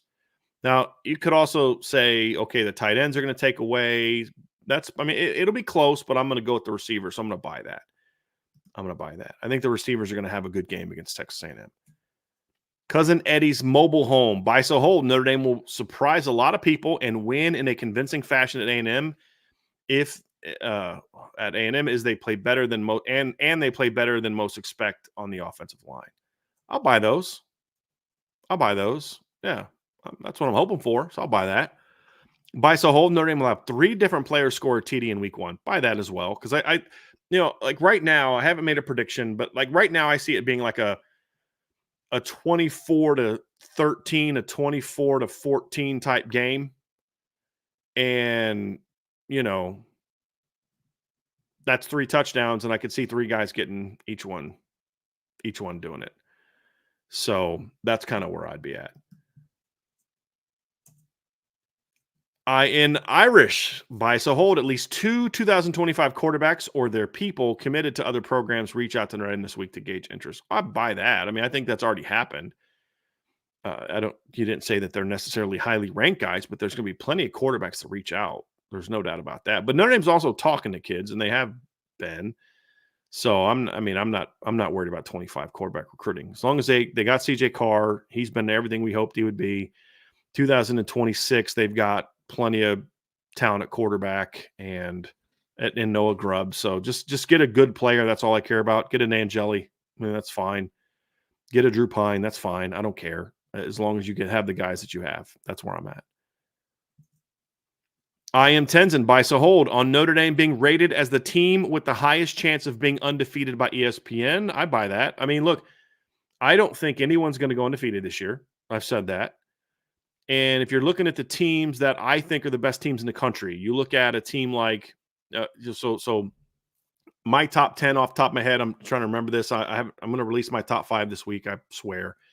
You've got Georgia, you've got Ohio State, Oregon, Texas, Alabama, Ole Miss, Notre Dame. To me, those are the teams that would have the take Ole Miss out. In Alabama, those are the teams with the best chance to go undefeated. Notre Dame certainly has the most manageable schedule of those teams. I'm not going to deny that. Like, it's going to be a lot easier for Notre Dame to go undefeated than it will be Georgia. Not because Notre Dame has a better team than Georgia per se, but just because Notre Dame's schedule is a lot better suited for that to happen. So I buy that. I certainly buy that. Fields of Gold by Hold. Texas barbecue is the best style of barbecue. I don't know if it's the best. It's what I like the most, to be honest with you, but I don't know that it necessarily makes it best to me. So I'll buy that. Makes it best to me. By Hold, bratwurst are the most underrated tailgate food. Again, I can only give you my opinion, and in my opinion, that is a hard sell. Hard sell. And I just, hard sell for me. I'm not a big bratwurst fan. I've said that before. I'm not a big bratwurst fan. And then by Hold, Kyle Field at night will be the best college football environment of any game this year. I am definitely selling that. Like, when did Kyle Field magically become this like amazing place that's better than anywhere else on the planet? Like, I don't get that. Like, I don't even know that it's going to be the best environment that Notre Dame is going to play in this year. I mean, I can't wait to see what Florida State Notre Dame is like in November. I think that's going to be phenomenal. What's it going to be like Georgia at Bama? What's that going to be like? What's it going to be like Texas at Michigan? And I mean, Texas coming to the big house. That's going to be an amazing environment. So I'm selling that. I don't know. I think it's going to be a great environment. I'm looking forward to it. I've always wanted to go to Kyle Fieldhouse, so I'm not acting like this is some sort of, oh, I don't care. It's not a big deal. I mean, it is a big deal, and it is exciting, but like, it's not that, right? It's not the toughest place to play in college football. I had somebody say that yesterday. Texas A&M could be the toughest place, according to based on what? They're not even the biggest size stadium. I think they're 4th or 5th. Right? I mean, so yeah, look, it's going to be great. It's going to be fun. I'm looking forward to it, but it's not going to be the best environment in college football. There's going to be plenty of games just as big, if not bigger, that are, I mean, again, somebody in the chat said, Kyle Field is pumped up because Notre Dame is coming. You don't think Michigan fans at the big house, which is bigger than Kyle Field, are going to be pumped up, and they're the defending champs? You don't think they're going to be pumped up when Texas comes to town, who's actually better than Texas A&M? Right? You don't think Bama fans are going to be pumped up when Georgia comes to town? Doesn't Georgia also play at Texas? I believe Texas also has a bigger stadium than that. Let me look up Georgia's schedule this year. I believe they play at Texas. Yeah, they play at Texas on October 19th. And here's the other thing. I think Archer said in the chat, you guys don't think Columbus is going to be insane the Saturday after Thanksgiving when Michigan comes to town, right? I mean, Autzen Stadium is going to be insane when Ohio State goes out there. So there's going to be a lot of awesome games this year. A lot of awesome games. Will that be the best environment of any game this year? I'm selling it. I hope that you're right. I hope it's a great environment, but I'm selling it as the best. Fields of Gold also has a buy, so hold. The coaching staff will make some meaningful changes from a prep logistical perspective to try to have the team better prepared to perform on the road this year. Buy that. I mean, I think you need to. Look, when I think the whole they don't play well on the road thing is a little overstated because people ignore all the really good road wins they've had. But you also can't deny that last year they did not play well on the road. And there have been games like that. There's been some really good road wins under Marcus Freeman. But there's also been a lot of really performing road games. You shouldn't ignore the really good performances, but you also don't hype up those performances in an attempt to try to spin the bad ones. And they've had too many bad ones. And that's going to have to get fixed. So I don't. Marcus Freeman has never shown me, like, is Marcus Freeman a guy that's going to win a championship in Notre Dame? I don't know. You don't know. We all hope so, but we don't know. But he's one thing I will say about Coach Freeman is he's never been someone that has shown an unwillingness to adapt when things don't go well. Him not making changes would be very much against his character and personality. What those changes will be, I don't know. But I certainly expect them to make some. And I like how you say prep logistical perspective on that too, because it's not just about, well, better game plans or whatever. I mean, come out and be aggressive. That's part of it. But to your point, you've got to think through all factors, prep, logistics, all that stuff in a game like that. So, you got to be thinking about, like, Notre Dame right now. This should be in like day 3 of a proper hydration plan and preparation for the heat. If they're not working on proper hydration now, like making sure that they're not just normal hydration, but just like really making sure that there's a proper prepare for the heat hydration going on now, then they're going to have some problems next Saturday, right? Like we talked about that before. You've got to be able to do both. And that's what I want to see from that coaching staff. Now, what they are, I don't know, but I think we'll definitely need to see some of those things. Reese's Christ, Charles Jagasol will start at guard next year. I'm going to sell that for now just because I need to see Emil Wagner and Anthony Knapp like play a snap as a starter first before I'm ready to anoint them as the future at that position. I need to see it first. Buy, sell, hold, one for each of Vince's catchphrases. Bing, bang, boom, baby. 100%. To be perfectly honest with you. So I'm going to buy bing, bang, boom, baby, because that's just funny and it's not easy to say. So props to him on that one. 100%. To be perfectly honest with you, I'm going to sell that one because I hate when I say that, and I don't like when other people say that, as if like I'm always honest with you guys. It's just a figure of speech, and I don't know where it came from, and I hate when I say it, so I'm going to sell his. And then if I got to hold one, I'll hold 100%. But yeah, the bing, bang, boom, because when Vince says it, he's excited about it, and excited Vince is fun. I like that version of Vince. I like all versions of Vince, but that one's even the most fun to be on. Reese's Chris, also a Notre Dame coach will win the Broyles Award if Notre Dame is 11-1 or 12-0 and the 5 seed. Then I will buy that, especially if they're 12-0. The coach of the year, buy, sell, hold. The coach of the year will come from Marcus Freeman, Kirby Smart, Kalen DeBoer, or Steve Sarkisian. So I'll buy that from the standpoint of it could come from one of those 4, but I will sell it if it's only those 4. To me, that's another phrase that I say a lot that I hate. For me, I got to try to stop saying that. But I believe that as much as I'm not on the Oregon bandwagon this year, that there's a chance Dan Lanning's recruited very well. And if he can learn how to beat the teams that have comparable talent, then he could be there, right? I mean, he's someone in there. And then the other thing is I have Kansas State winning the Big 12.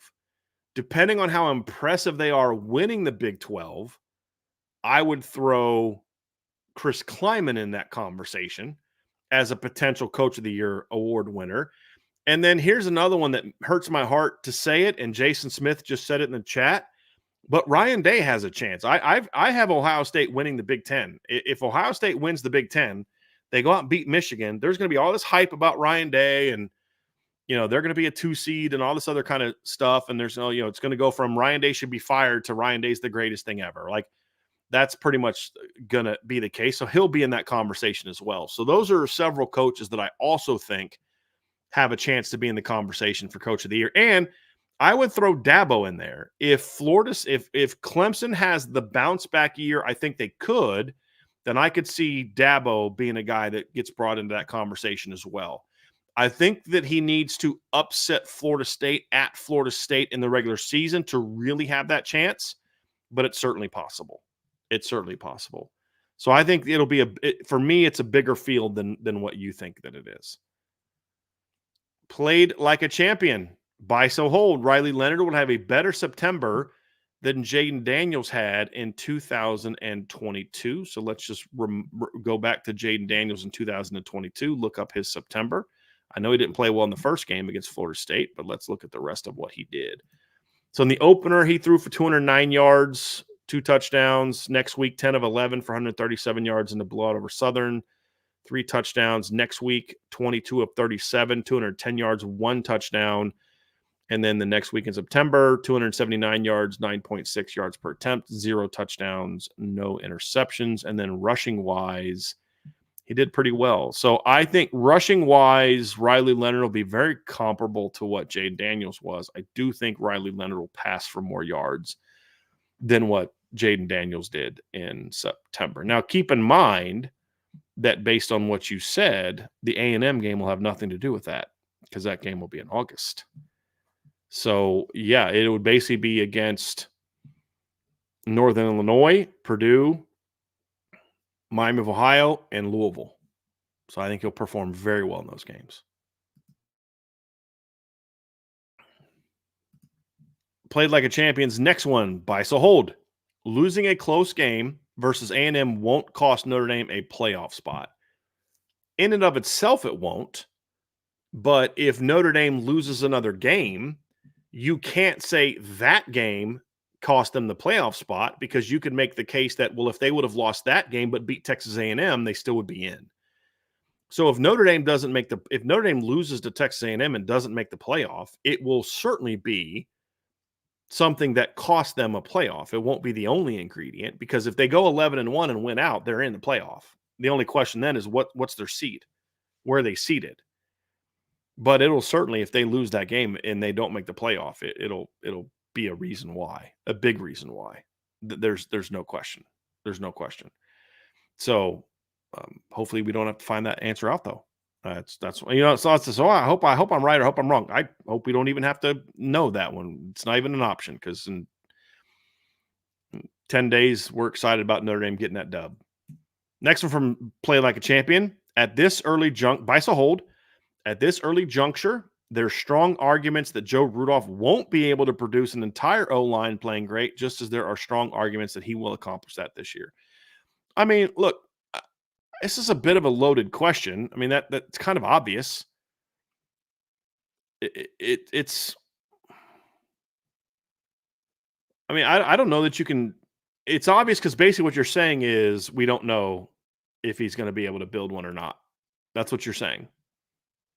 It's a much longer way of saying it, but what you're saying is we don't know if Joe Rudolph's going to be able to build an elite line because there's things he's done that I like, things that he doesn't that he hasn't, and there's just not a lot of evidence one way or the other to say whether he will or won't do that. I mean, that's basically what you're saying, right? I mean, that's where we're at. So, sure, I'll buy that. We don't know one way or the other how good of a coach Joe Rudolph is going to be at Notre Dame. We don't.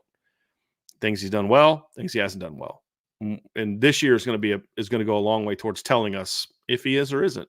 Absolutely. This year will absolutely tell us a lot about that. And I hope that it's a good thing from what we learned about him this year. Here's another one from Played Like a Champion. Buy so hold. This is a long one. There's a good probability that Notre Dame football will suffer significant enough injuries during the year that it will make it more challenging that the team will make the playoffs. To clarify, I'm talking about an injury at a bad time, cumulative injuries in one position, such as losing enough top receivers simultaneously last year and losing one of the top players like Kyle Hamilton in 2021 or Avery Davis his last year. I think those both happened in the same year. Number one, Notre Dame went undefeated the rest after losing Kyle Hamilton. They did not lose another game the regular season. So that's a bad example. I'm selling. I mean, I'm not going to predict injuries, so I'm selling. Could it happen? Sure. Am I predicting it to happen? No.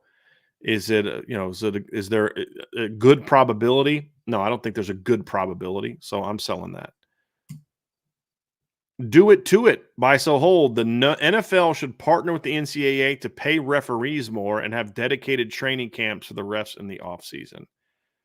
I don't know why the NFL needs to be part of that. and the NCAA is not part of that. Conferences need to invest more time and resources into that's who's responsible for officiating. They need to spend more time and resources on training for officials, cultivating a deeper officiating roster, and having greater penalties in place for officials who over time prove to be not very good. Because somebody in the chat just said ACC officials need some training. Absolutely right. Pac-12 officials were even worse. SEC officials aren't much better. Big Ten officials aren't much better. And honestly, I don't know that I've paid enough attention to the Big 12 to have an opinion on them. I think officiating in professional sports and collegiate sports has just gone down, period. It's just not as good as it used to be, period. And that's something that needs to be addressed because it impacts the game. It absolutely impacts the game. And so, yes, I would like to see that invested in. I just don't know that the NFL and NCAA need to partner to pay it. I think it's the conferences need to band together to do that and do a better job with that. So I'm going to sell that.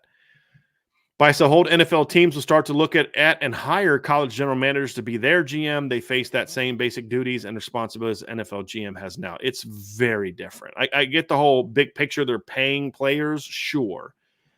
GMs in the NFL have a way different task and responsibility than GMs in colleges. So I'm going to sell that. So they don't face. You're correct in that they face the same basic duties, but it's a very different situation. There's nothing salary cap related involved in that. There's contract language, there's trades, there's free agent.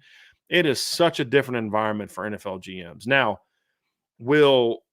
so I'm going to sell that part of it, but will the NFL team start to look at general managers in college at certain programs? Sure, I think they'll look at them. I don't think that's going to necessarily be something that we see a ton of. I think there's just so much that goes into running your scouting department. There's so much that goes into, relationships with other teams. There's just so much that goes into being a GM that goes way beyond what college GMs are doing, that I don't think it's going to be this breeding grounds that people think it's going to be. It'll happen. It'll certainly happen, but I don't think it's going to be all that often, to be completely honest with you. So I'm going to sell that one. But those are two. I mean, those are two good submissions to it. Even though I sold them both, I feel kind of bad about that. But those are good submissions. Indy Bet. This is the one I was talking about earlier. So Indy Bet says buy sell hold at least 9 wide receivers, 4 running backs, 4 tight ends will all have touchdowns this season, and then 3 quarterbacks will have touchdowns this season. So I'm going to buy the quarterback one. I'm going to buy the running back one. I'm selling the wide receiver one, and I'm selling the tight ends one. Because just if each of those guys caught 1 touchdown pass each, just one, that's 17 touchdown passes just on everybody catches only one. I just think that that's going to be a tough number to get to. Now, I'll say this. If you're correct about the receivers, then one of two things happened. Notre Dame had a lot of major blowouts where they got some young receivers in the game and they still threw the ball, which I would like to see.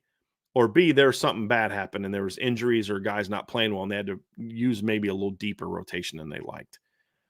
The tight end one too, I could see. I mean, I think there was 4 tight ends that caught touchdown, 5 tight ends caught touchdown passes last year.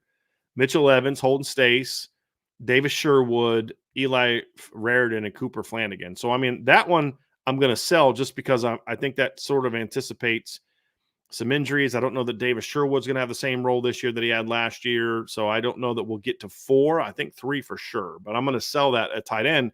It's not a bad number because, like I said, last year they had 5.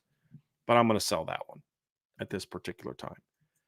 Magis 16, if Will Black had been a 2024 commit and had enrolled early, this is more of a question than a buy sell hold, but I'll do it anyway. Could you picture him in the conversation for left tackle? And I guess if we are going to play that game, if Gerby had enrolled early, the same could be said of him. So I'm going to, I'm going to put a hold on the Will Black question, and it's the same reason why my ranking for him has not changed.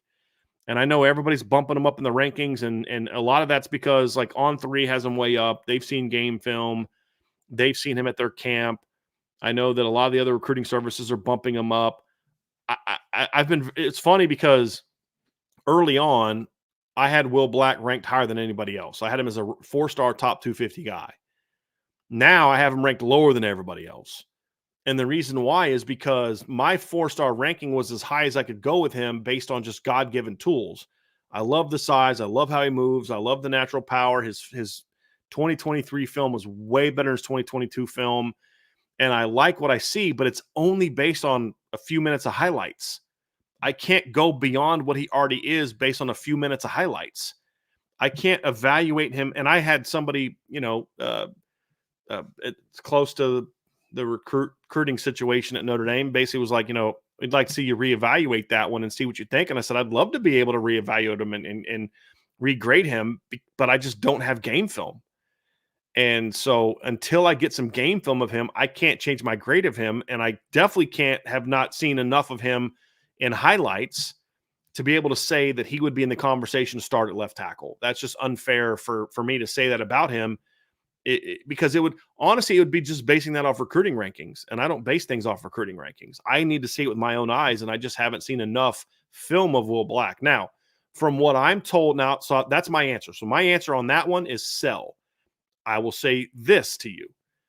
The people that I talk to that have seen him in live game situations would tell you they would buy that. They would buy that submission. I just can't because I just don't have enough data. Now, to the second part of it, if Gerby Lambert had enrolled early, would he be in the conversation to start at left tackle? I believe so. Yeah, I'd buy that. I'd definitely buy that because he's already come along pretty well. I mean, he's now locked into the second team at right tackle. He has made a big jump the last couple of weeks for sure, but he's still a ways away just because of the fact that he's starting from scratch essentially. Whereas Anthony Knapp and Peter Jones and they were guys that were here in the spring, and so he's going to be, he's going to need that. He's going to need that extra time. Had he been here in the spring, we could be having that conversation. Absolutely. Buy, sell, hold. The expectation for the offensive line should be simple. The team needs great effort every play and every game. The team needs to strive for improvement every play and every game. That should be the focus. Buy that. I'll buy that. Yeah. Poe Welch, 84. Buy, sell, hold. Anthony Knapp wins the starting left tackle spot for the Texas A&M game and holds his own. I'll buy that. I mean, holds his own. I don't think he'll get dominated from what I've heard about how he's performed in fall camp. I don't think he'll get he'll get beat here, he'll get beat there. But that's going to happen to whoever plays there. Will he hold his own? Yeah. So I'll buy that, Poe Welch. I'll buy that. Ryan S. buy, sell, hold. Josh Burnham and Jalen Steed will be the two edge rushers in the first, third, and long situation against Texas A&M. Oh boy, that's because I want to think about Boubacar. I think RJ Oben. I'll buy it as a possibility. How about that? I'll buy it as a possibility. It's certainly possible. Both of those guys have opportunities there, but I can't buy it as definitely it's going to happen because I think both of them could be there, but I could also see scenarios where they move one of those guys around. I could see scenarios where, Boubacar Traore's coming off the edge. I could see scenarios where third and long, you put Boubacar, over the guard. I could see scenarios where it's RJ Oben coming off the edge. There's a lot of different options there. So I can't definitively say that, but it's certainly possible. Indeed, 2019, buy, sell, hold.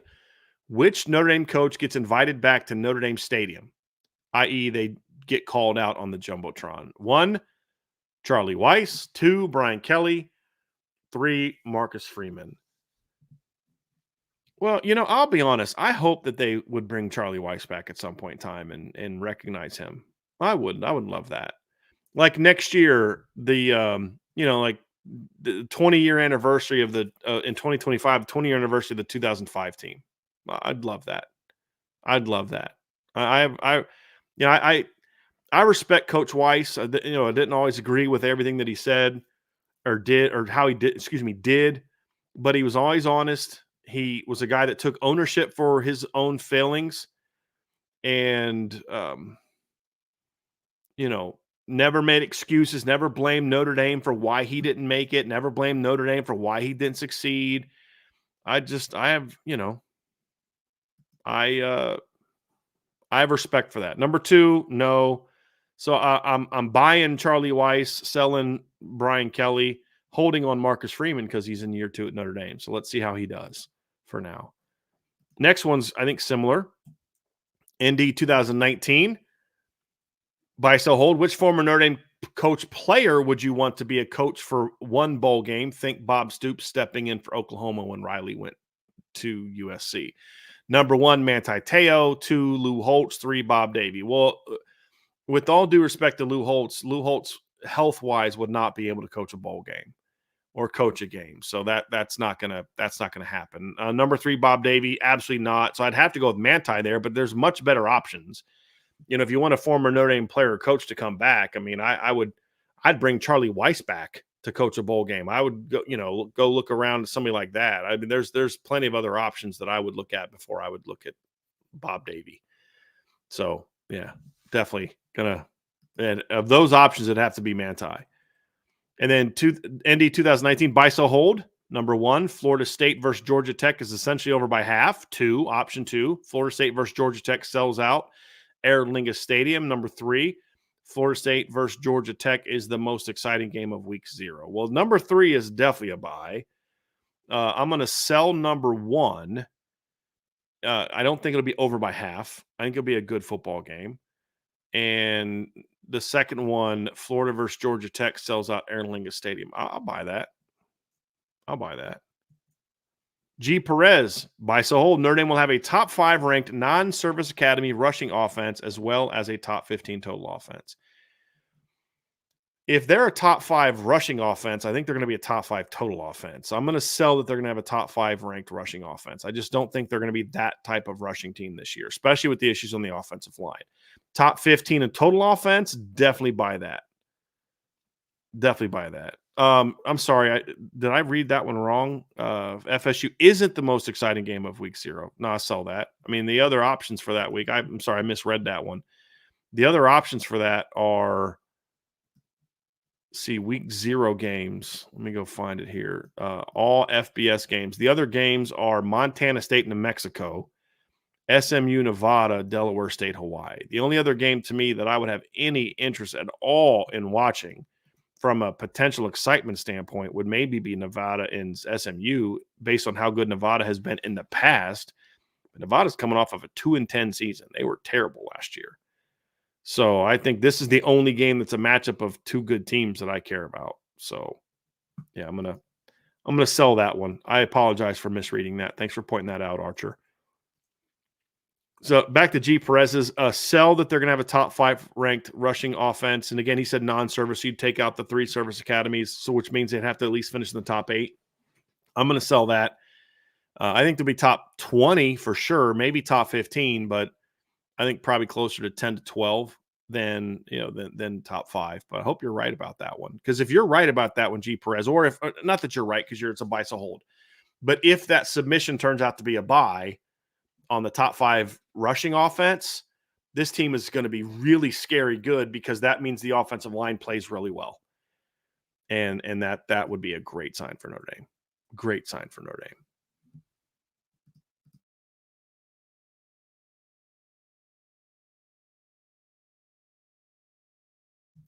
Just want to point something out here real quick. Somebody said that they definitely think top 15 for total offense because they were top 15 last year with Jared Parker. That's not accurate. Notre Dame was a top 10 scoring offense under Jared Parker, but they ranked 29th last year in total offense. Now, they ranked 9th in yards per play, and I believe they were 7th in scoring, but in total offense, they ranked, which is what G. Perez has said they were 29th. So just to point that out. Part of that's on the defense and special teams because they had a lot more short fields. G. Perez, there will be 2 undefeated Group of 5 conference teams, and one of them will force out a 10-2, 9-3 Power 4 team. I I think there's only going to be potentially one of those teams, maybe Liberty, because their schedule is so weak. I don't think we're going to see two undefeated teams. I don't think Memphis is going to go undefeated. Problem is with that is outside of Liberty, all the top teams in the group of 5 play good opponents. The teams, at least that I perceive to be the best team. So when you look at, for example, let's look at the AAC. The best team in the preseason is Memphis. Memphis this year has to play Troy at home. Troy is one of the other teams that I think is, has, at least based on last season, has a chance to be one of the best teams in the group of 5. I think Troy was a 10-win team last year. Troy has to go play at Memphis. Memphis also has to play at Florida State. So, that alone, I think, is going to keep them from being a playoff team. Then you look at Troy, they got to play at Memphis and at Iowa on top of playing, a couple decent road games at the G5 level. So they're not going to go undefeated. Liberty plays a joke of a schedule. Looking at App State, Coastal, James Madison out of the Sun Belt as potential teams that could be undefeated. App State plays at Clemson. They're not going to go undefeated. Coastal plays at Jacksonville State. They got to play at James Madison, at Troy, at Marshall, at Georgia State. They're not going undefeated. James Madison plays at North Carolina. They could win that game. At App State, at Old Dominion. You know what? They actually have a somewhat of a shot of going undefeated this year, JMU, but they lost a lot from their team last year, if I remember correctly. I don't think that they're going to go undefeated. Then you look at, like I said, AAC, only Memphis would really have that shot, but they got to play at Florida State. Conference USA, maybe Liberty because their schedule's so soft. I don't think any of those other teams are good enough to challenge to go undefeated. I don't think, maybe Jacksonville State could have enough talent if it was just playing a schedule as weak as Liberty's. I think Jack State could go undefeated, but they got to play at Louisville. They're not going to go undefeated. And they got to play at Liberty. So I don't see them going undefeated. Looking at the MAC, I don't see anybody in the MAC going undefeated. I like Toledo a lot in the MAC this year. They got to play at Mississippi State. They're not going undefeated either. I just don't see it. Going through the rest of the G5, again, Mountain West, Boise, a lot of people think is the best team in that league this year. They got to play at Oregon. They're not going undefeated. So I just don't see any. Liberty's the only team I think that, because Liberty's the only good group of 5 that ducks good that actually ducks teams. Like they won't play anybody good. And so, and maybe I shouldn't say that. Maybe teams won't play them. Maybe that's the reason, but they just don't play good teams. So I don't see it. I really don't see it. And yeah, somebody just said James Madison is the next SEC expansion school. If anything, if the SEC poaches one of the AAC teams, if the ACC breaks apart, I should say not AAC, but ACC, if let's say Clemson and Florida State leave, I think James Madison becomes a legitimate ACC one. But I just don't see any of those teams being good enough to win some of the games they have. So I'm going no. I'm going to sell that one. G. Perez says there will be 4 SEC teams in the college football playoff in the beginning. However, only one will remain in the semifinal. Buy that, because that's what I believe we had. I believe my final 4 was Georgia, Notre Dame. No, I actually had 2 because I believe I had Texas in the final 4 as well. So I had 2. So I'm going to sell that. Just my prediction had 2. I think I had Ohio State, or excuse me, I had Georgia, Texas, Notre Dame, and Oregon, I think was my final 4. So I'd have to sell that one. I do buy the 4 I do have 4 SEC teams in the playoff though. Bracketed covered 3.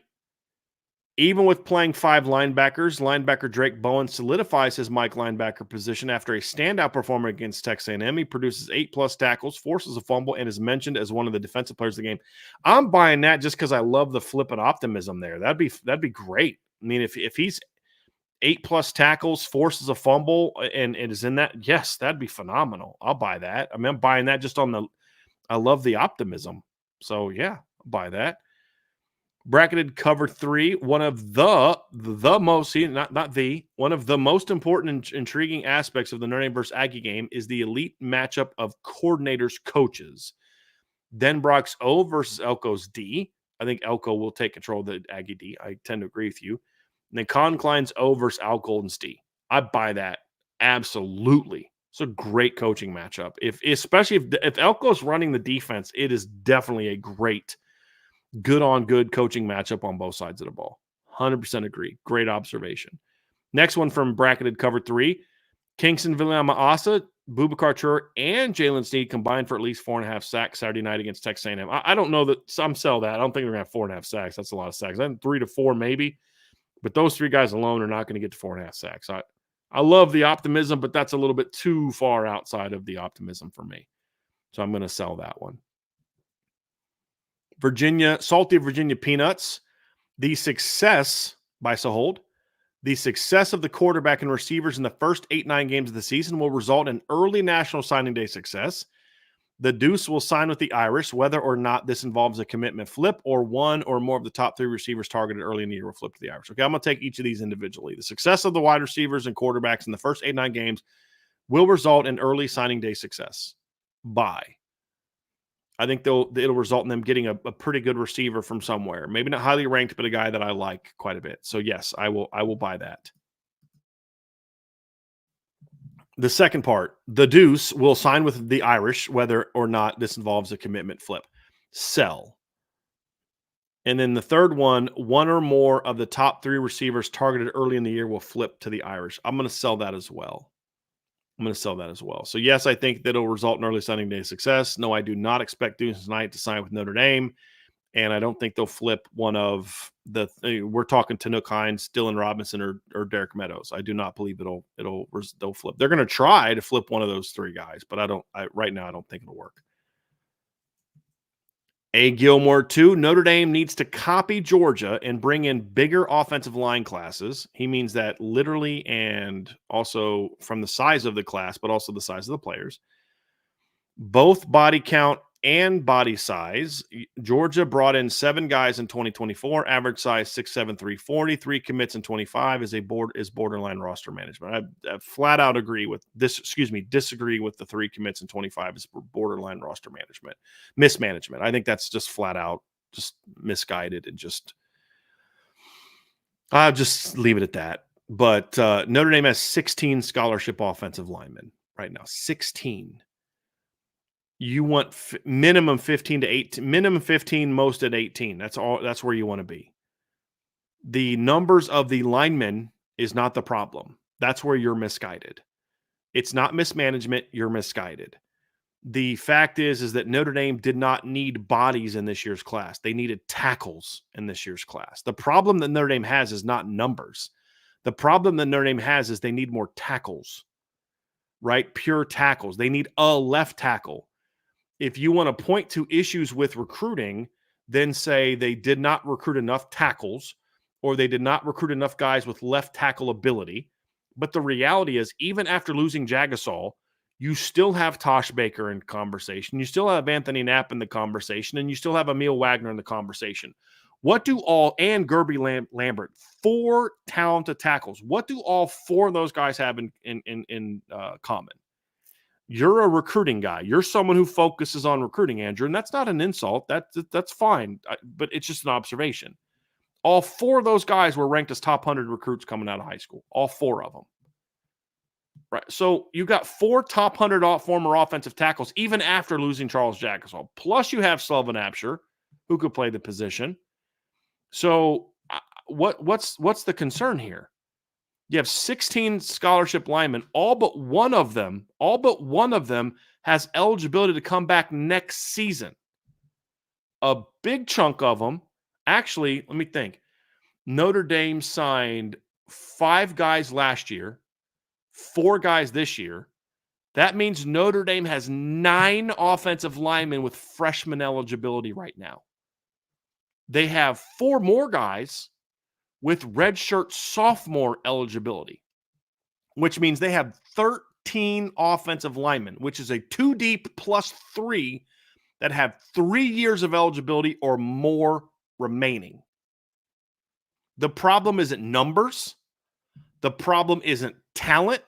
Notre Dame has got loads of talent up front. The issue is twofold. Number one, they did not anticipate having 2 true junior tackles leave early for the NFL. I don't know that anyone expects that to happen. The second one is they brought in a lot of, and this was a criticism I had of some of Jeff Quinn's late classes, is you had a lot of you had too many guys that really projected more as guards. They thought Ty Chan was a tackle. I never did. That was a recruiting evaluation mistake. It's not a numbers problem. You have plenty of talent. You have plenty of depth. What you need are more tackle bodies. They signed 3 tackles bodies in this class. Will Black, Matty Augustine, and Owen Strebig. Unless they have multiple transfers out after the season, Notre Dame will begin next season with 18 offensive linemen on scholarship. Of those 18, 16 of them will have at least 2 years of eligibility remaining beginning in 2025. So no, they do not have, has nothing to do with mismanagement. Nothing to do with mismanagement. They have 4 top 100 recruits battling for tackle spots. Like, we're panicking and freaking out about this. At least 80% of the college football world would trade their offensive line depth chart for Notre Dame's right now. At least 80% right now. If I were to say to just about over 80% probably, actually, I'll trade your offensive tackle depth chart right now for Gerby Lambert, Emil Wagner, Tosh Baker, and Anthony Knapp, plus Charles Jagasaw coming back off injury next year. At least 80% of teams would say, I'll take that trade. I'll absolutely take that trade. Notre Dame's very talented. They're very deep. They're just young. That's it. Has nothing to do with mismanagement. So I am selling this with ferocity. Now to the first point. Do they need to bring in bigger classes? No. Do you know why Georgia brought in 7 classes? Do you know why? Or 7 players? Because they know that they're going to force some guys out. That's what Georgia does. Notre Dame doesn't do that, nor should they do that. And as far as average size is 6'7", 340, whatever. If that ends up, if you identify players that happen to be that big, go for it. I don't think Notre Dame needs to do that. Notre Dame has never been that big. I just don't think it's needed. Georgia plays a different type of football than Notre Dame plays. So that's not necessary. Would I turn away a guy who's 6'7", 340 that's powerful and can move well? No. Do I need it to say, hey, we can't have an good offensive line without that? No. Notre Dame in 2020 had one of the best offensive lines of college football. Outside of Aaron Banks, not one of those guys was bigger than 305. It's just not my concern. It's not my concern.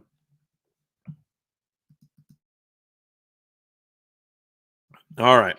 Next one. We're getting close, I think, to the end. And I'm going to bring up there was one on the message board, at least one. Let me go see if D. Trollhunter added a couple on there. But there's a couple that I'm going to bring up from the board that got put in after we started. So I do believe D. Trollhunter. So there's another one that got put in there that I want to get to as well. So I just didn't have time to make cards for them. So get to those here real quick. But let's go. Riker Ferg.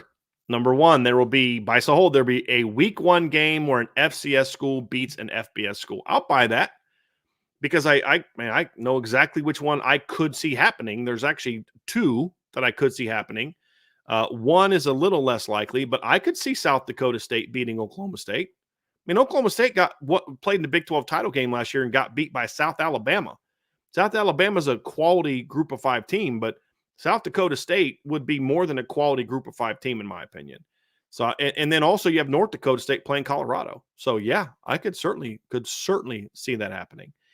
And then by so hold, the Louisville game, Marcus Freeman will have a leave no doubt attitude. So for those of you who did not watch Remember the Titans, there's a scene in that movie where some of the locals, the racist locals, have paid off the officials to throw a game between TC Williams and another team that was all white, had a white coach. In the middle of the game, Coach Yost calls timeout, goes up to the main official, whose name was Titus in the movie, And basically he's like, hey, you call the game fair. I know about it. I'll have everyone you thrown in jail, blah, blah, blah, blah, blah. And he goes back and basically he now knows the game's going to get called correctly. And he goes on that great scene from that movie about, I don't want them to gain another yard. If they pass the line of scrimmage, I'm taking every one of you out. So then they go out there, and the next scene, they're like hitting dudes, knocking the balls out, and then the defense gets the ball, and they're coming off the field, and Coach Yost looks at Coach Herman Boone, who I met, by the way. He came and visited us at practice one day when I was at Christopher Newport. It was pretty cool. Looks nothing like Denzel. Real short guy, but a real good dude. But he goes, Herman, run it up, leave no doubt. And that's where that comes from. So that's where I would go. So, yeah. That I would say, yeah, I think that's exactly how he'll be. I don't know that he'll run it up like that, but I think they will look to inflict as much pain and punishment on them as possible. Yep, absolutely. Absolutely. So I'm all about that. Absolutely. Let's get to the next one. Give me a second. There we go. Nope, it's in the wrong direction. Is that? Let me see here real quick. That I don't believe that's the last one. But sometimes this thing is not nice to me. Actually, that was the last one on the board or on the cards. So I'm going to bring a couple of them up that were on the board. Just give me a second to get those over there. So we're going to bring these up, but I want to get it to where you guys can see these. So let me just bring that up. So this is going to be from the message board. Premium board at boards.irishbreakdown.com. So let me get those a little bit bigger and get to those last couple that I did not have time to get cards for because they came in a little bit late. But this is from JM2362. Buy, sell, hold. Benjamin Morrison flips to field corner with Christian Gray to protect his shoulder as Boundary is more involved in run support. I'm going to sell that. It's more involved in run support, but the field corner is more involved in perimeter screen game support. So I think it's kind of a wash. The Boundary corner usually has to make more tackles, but the field corner has to do a lot more block destruction. And honestly, that can be every bit as concerning for a cornerback who has a shoulder problem as playing in the boundary. So I just don't think that would make sense to protect him the way that you want to protect him, number one. Number two, it's more important that he is able to cover, and he's your best cover player, one of the best in the country, if not the best. And that's where most teams you're going to play this year are going to put their best receivers. So I just don't think that makes a ton of sense. It's not a bad submission. I'm good with the thought. It's something, you always consider all options, but I don't think that is the best thing for him or for Notre Dame, in my opinion. So, and he'll be in coverage a lot more than he will be, which means, a lot of teams that run RPOs, even in the run game, they're going to be running RPOs with their boundary receiver. So he wouldn't even be in run support as much in that regard either. So that's where I'm at. All right. Next one is from Tommy Guns. Says, buy, so hold. You'll take a high school primer tonight at 6:30 p.m. as the Massillon Tigers have traveled out to Nike headquarters in Oregon to do battle with a London-based international team put together by the NFL. You'll take in it. I will probably sell that, Tommy, because there's a chance that we might be bringing Rita home tonight. I'm going to find out here about 4:00 when she has her next appointment, but we'll see.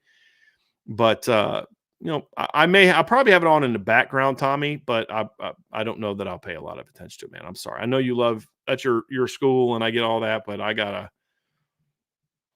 a lot going on tonight, homie, but I may record it and watch it later. How about that? So, but I still got to sell it. Next question, buy, so hold, I should say. Submission from Indy alumnus in Minnesota. Buy, so hold. I will not submit my buy, so hold on time this week. Well, technically you are correct, so I'd buy that, but I'm making up for it because there were some people that got it in late. And so I wanted to get it. So yes, you are correct. You did not get it on time this week, but we're still bringing it up. And then the last couple from Detroit Hunter on this, he says, buy, so hold. Haynes King, that is the quarterback at Georgia Tech, is either going to have a fantastic season or a terrible season. His 2023 stat line is the most Jekyll and Hyde stat line I have ever seen. I'm going to sell that, Detroit Hunter, because I could see him being basically what he was last year. if you were to say he is going to have fantastic games and they are going to beat somebody good and he's going to have a terrible game where they lose to somebody they have no business losing to, I would have bought that. But I don't see him necessarily regressing this year. I think they're actually going to be a little better on offense this year than they were last year. Their line should be better. He's got some decent weapons to work with. Jamal Haynes takes some pressure off of him and things along those lines. So I'm gonna sell that. And Lil Bep, I did see your super chat. I think there's two more that I'm going to get to as well, but I wanted to get to the message board submissions as first. I think there's two super chats that I'm going to get to here in a second. So I promise I haven't forgotten about those either. But I'm going to sell that. I think at the very least, Detroit, he's similar to what he was last year. Very up and down, Jekyll and Hyde from game to game, but also going to have some good moments. Buy, sell, hold. Washington gets to 8 wins, including taking revenge on Michigan. Where is that game being played? That would be kind of my question. So we went over this before, and I've been kind of back and forth on the Washington team this year. But 8-4, so they play Michigan at home. I could see that as a win. So Weber State, Eastern Michigan, Washington State on a neutral field, Northwestern, at Rutgers, Michigan, at Iowa, at Indiana, home against UNC, at Penn State, UCLA, at Oregon. I could see them being 8-4. So I'll buy that. And I see them beating Michigan. I could see them beating Michigan. I just need to see that Will Rogers can run a non-air raid offense the way that they played. I need to see that first. But I love the running back transfer they got from Arizona. Their defense should be okay, but I have major concerns about their O-line. I don't know about their defense. I've heard that their defense is going to be better than expected, but I just need to see it, and I'm just not a believer in Will Rogers, to be honest with you. So I'm going to buy it's possible. I do think they're going to beat Michigan. I do think that. But I just winning 8 games, it's possible. I'll buy it as a possibility, but I haven't made my final prediction on them just yet. I'm going to hope to have that up here in the next week as well, but I do think they beat Michigan. Buy, sell, hold. Clemson has the highest floor, 2, and lowest ceiling possibilities out of the ACC contenders. I sell that. I still think Clemson at their best is better than Miami at their best. Like, I don't think Clemson's a scrappy group of kids that are just going to overachieve their talent level. Clemson's got some dudes on that football team, and their defensive line has some really good football players on it. And their offensive line is going to be really good as well. So it all comes down to Cade Klubnik, right? Like, I think they're going to have talent at receiver. I think they're going to have a pretty good running back. I don't love their depth at running back. They've got one of the better tight ends in the ACC. They're going to be loaded in the front 7.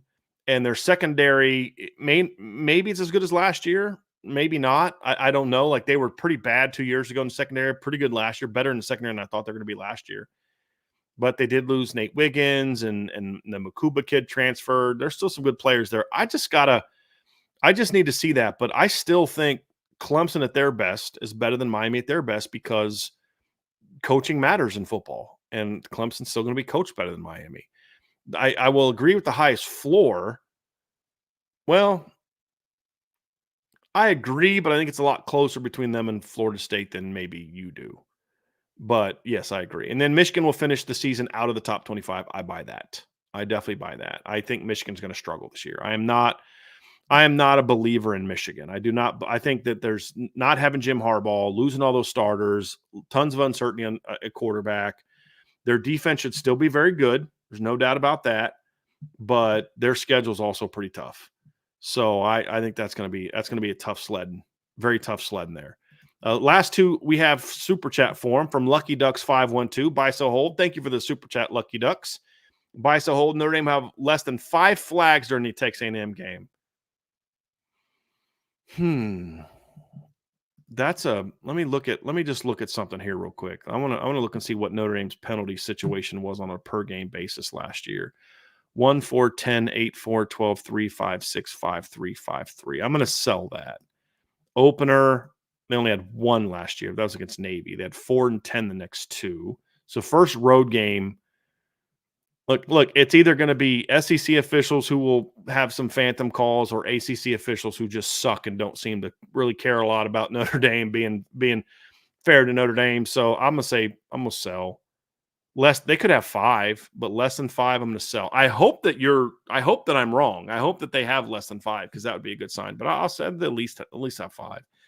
And then Little Bet, but a super chat. Thank you very, very much for the super chat, Little Bet. Buy, so hold. Take the same team with Steve Angeli at quarterback and the 27 offensive line, and Notre Dame beats A&M by 21. I'm not quite sure. I'm curious, Little Bet, why the Steve Angeli thing is there. Are you making a point that even with Steve Angeli and not having Riley Leonard, and they still beat A&M by 21 with the 2017 offensive line?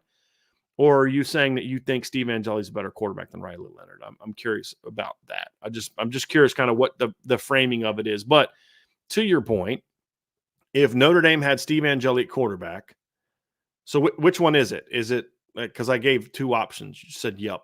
Is it about how even without Riley? Is that what you're saying? Yep to even without Riley, and if you had the 17 offensive line, they'd be pretty good.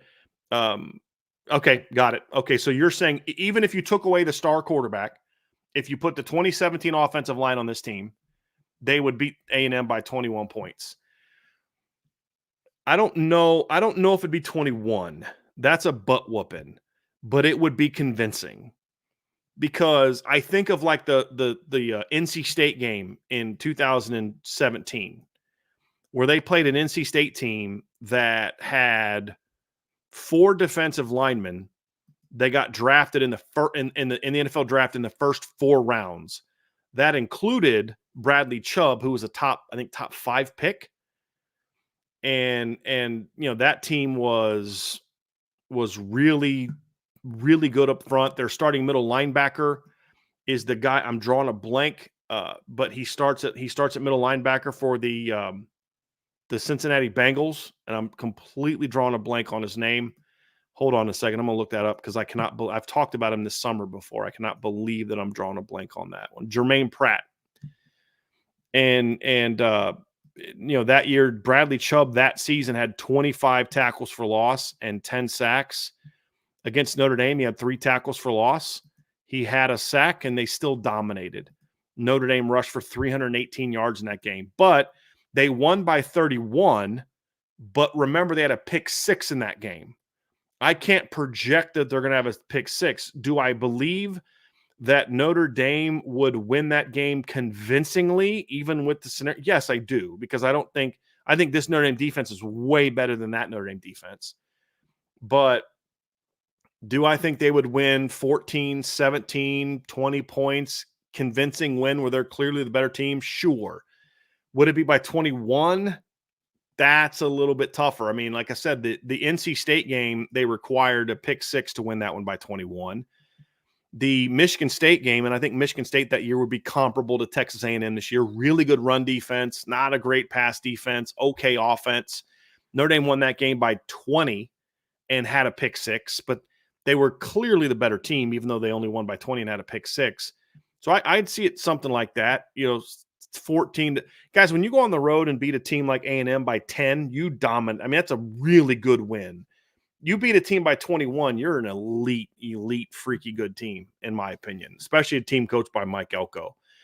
So I'm going to sell the 21 plus points, but I'm going to buy your overall, like the point you're trying to make overall, which is if you give this Notre Dame team the 2017 offensive line with the receivers they're going to have, the running backs they're going to have, the defense they're going to have, even if you tight ends, even if you took out Riley Leonard and put in Steve Angeli, they win this game convincingly. I'll buy that. I'll buy that. I don't think it'll be by 21 plus without a kick for a score, block punt for a score, pick 6, fumble return sets up the score or scores. I think it would require something like that. But that's kind of where I'm at. I just don't see that one. But I do think the convincing win part I would buy. So good stuff. Very good stuff. So that's going to do it for today's show, everybody. Thank you all so much for being with me today during today's Buy, Sell, Hold. I enjoyed it. Great submissions this week. I'll be back tomorrow. I believe Trevor's going to join me for tomorrow's show. We're not quite sure what we're going to discuss just yet. And then, of course, Friday, we will have a mailbag. So I'm very, very much looking forward to that. We're getting closer and closer, everybody, to the kickoff of this season. I'm excited about it. Make sure you are signed up. You are not going to miss out on the stuff that we're going to be doing on the premium message board this year for you guys. It's going to be for premium message board members only. I'm excited about that. It's going to be a lot of fun. We're going to get that starting ramped up next week. Looking forward to a lot of that kind of stuff. And then, of course, as always, you want to make sure that you're locked into what we're doing here at irishbreakdown.com. So you want to hit that like button, hit the subscribe button, hit the notification bell. Make sure you are subscribed to our podcast platform, whether that's Spotify, Google, whoever you use for your podcast platform. Subscribe to Irish Breakdown. We will take up all the shows, cut them up, put them up in the individual segments to make it a little bit easier to consume if you're someone who watches the YouTube channel, but maybe can't always watch the YouTube channel or likes to listen to it again without the video format. You can listen to it on your podcast platform. Just search for irishbreakdown.com. Make sure you see our logo, which you can see right there, the IB logo, and then you'll know you're with Irish Breakdown. You want to check that out. So for Brian, rest of my team, y'all have a great rest of your day. 5 o'clock tonight, IB Nation Sports Talk. Be there or be square, and I'll see you guys again tomorrow on the Irish Breakdown Podcast.